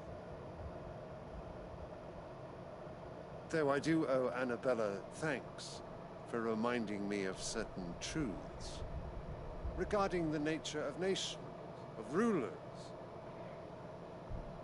and of the divine. You would trust the words of this traitress? She betrayed her country. She slew her husband. You have ever been an invaluable servant to Sanbreque, Prince Dion. I trust you will continue to serve your Emperor in the wars to come. The canker! Silence! Insolent wretch! You will bend the knee. All else is heresy. Sire, forgive me. This audience is over. Come, your Radiance. The Rowena Syndicate awaits your pleasure. Oh, not another meeting with silly old men. They're so boring. I'm hungry, Father. Can't we have luncheon instead?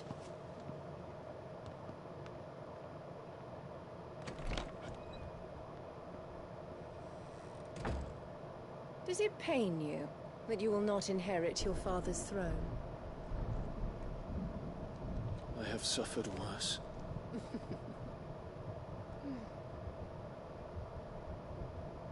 Count your blessings, Dion. For a base-born child to be chosen by Bahamut is miracle enough. You have risen high on his wings, but you shall rise no higher, lest your impure blood stain the throne. What do you know of my blood?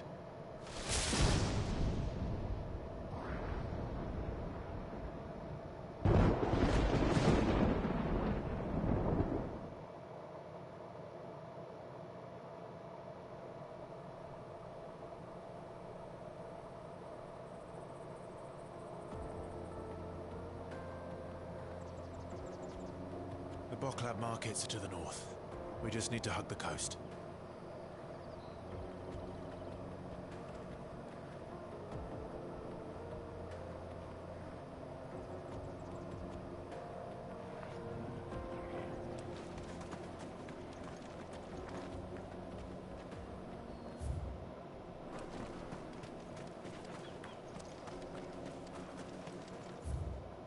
Okay, that's not the right way. There we go.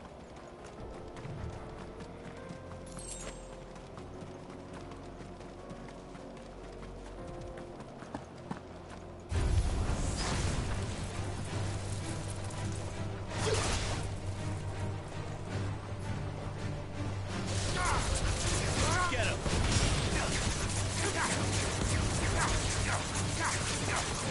Over here!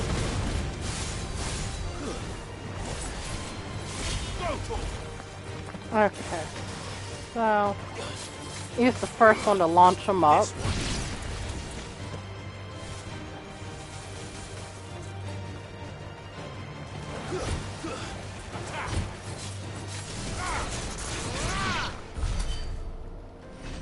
Okay. Infiltrating the Dominion won't be easy with the Imperials on high alert. No. His Radiance has lost one capital already. We can be sure Sylvester will do everything in his power to hold on to Twinside. His troops are well-trained and increasingly battle-hardened. But it's not as if we can wait for the siege to end. Okay, so I can't use it on him because he won't be launched.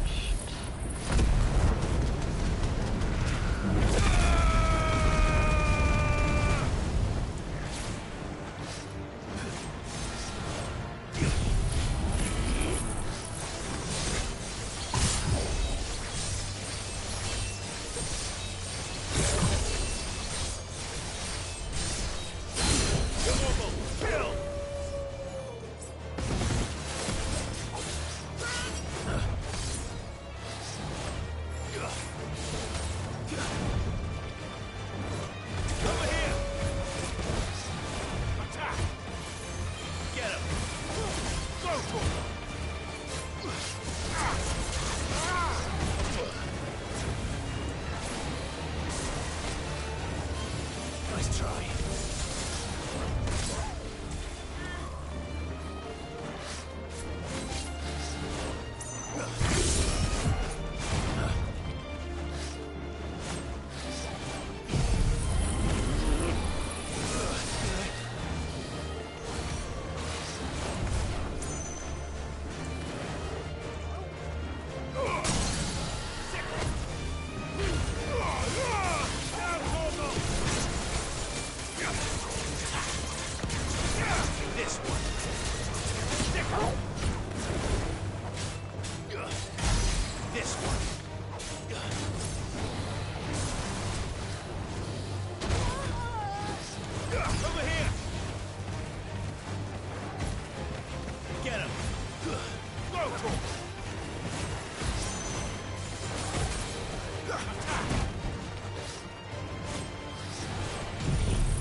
Oh man, I didn't have that one ready yet.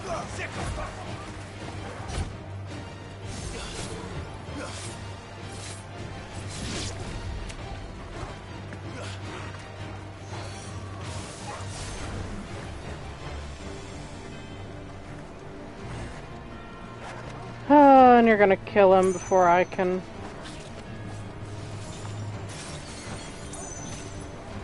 Yeah, it's not gonna be enough left to try to do anything with.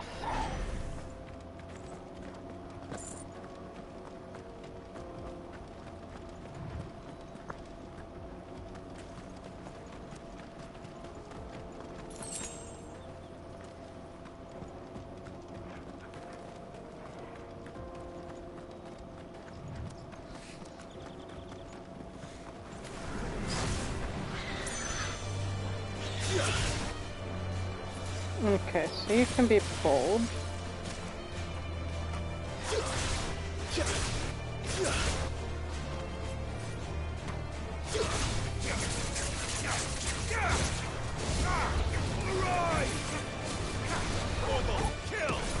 man, and you knocked him too far away.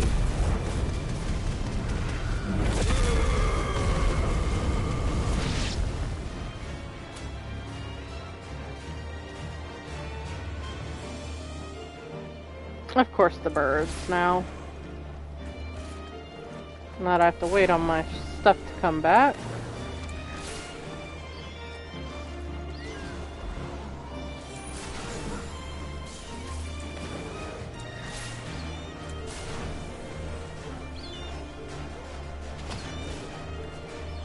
Okay.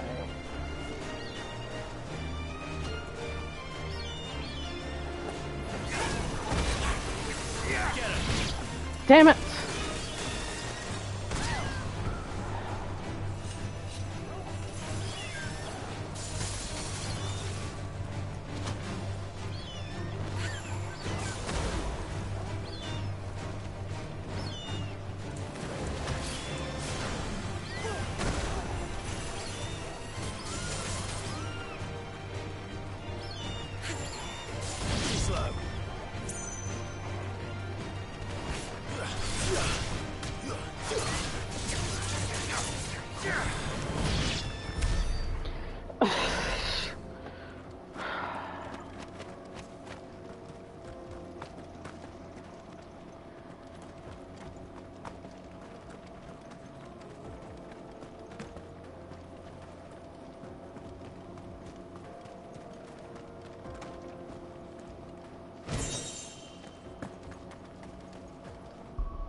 So I have to use Rick's Gambit first, I guess.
Not gonna let me do it, are you?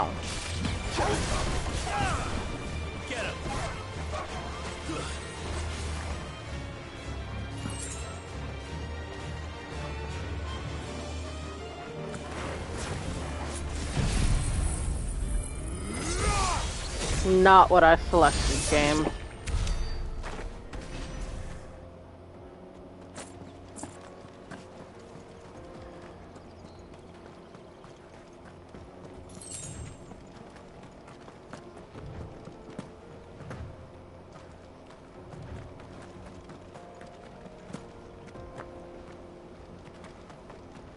Refugees.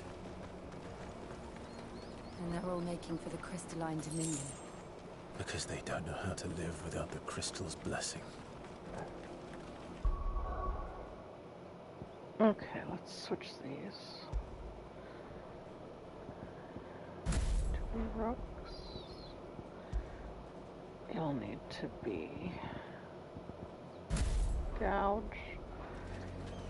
And we will try it again.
no crystals here.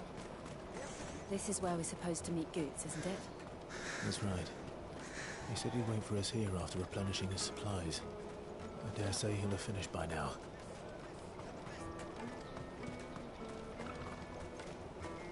Let me carry your goods. I'm cheap. You won't find a finer array this side of the strait. A fine choice. Out of my sight, wretch.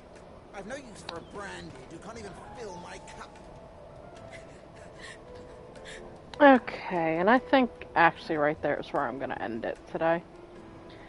I'll just go back to the hideout that way. Since I made it here, then I can just warp back there. Thanks for watching, guys. I hope you enjoyed watching me struggle to do things. But I think that'll be all for today. Thanks for watching. If you enjoyed, go ahead and subscribe. If you wanted to watch any of my old streams, I have them posted on YouTube. Same username, Sasuke Hime. And thanks for watching. I'll see you guys again on Tuesday. Have fun. Bye.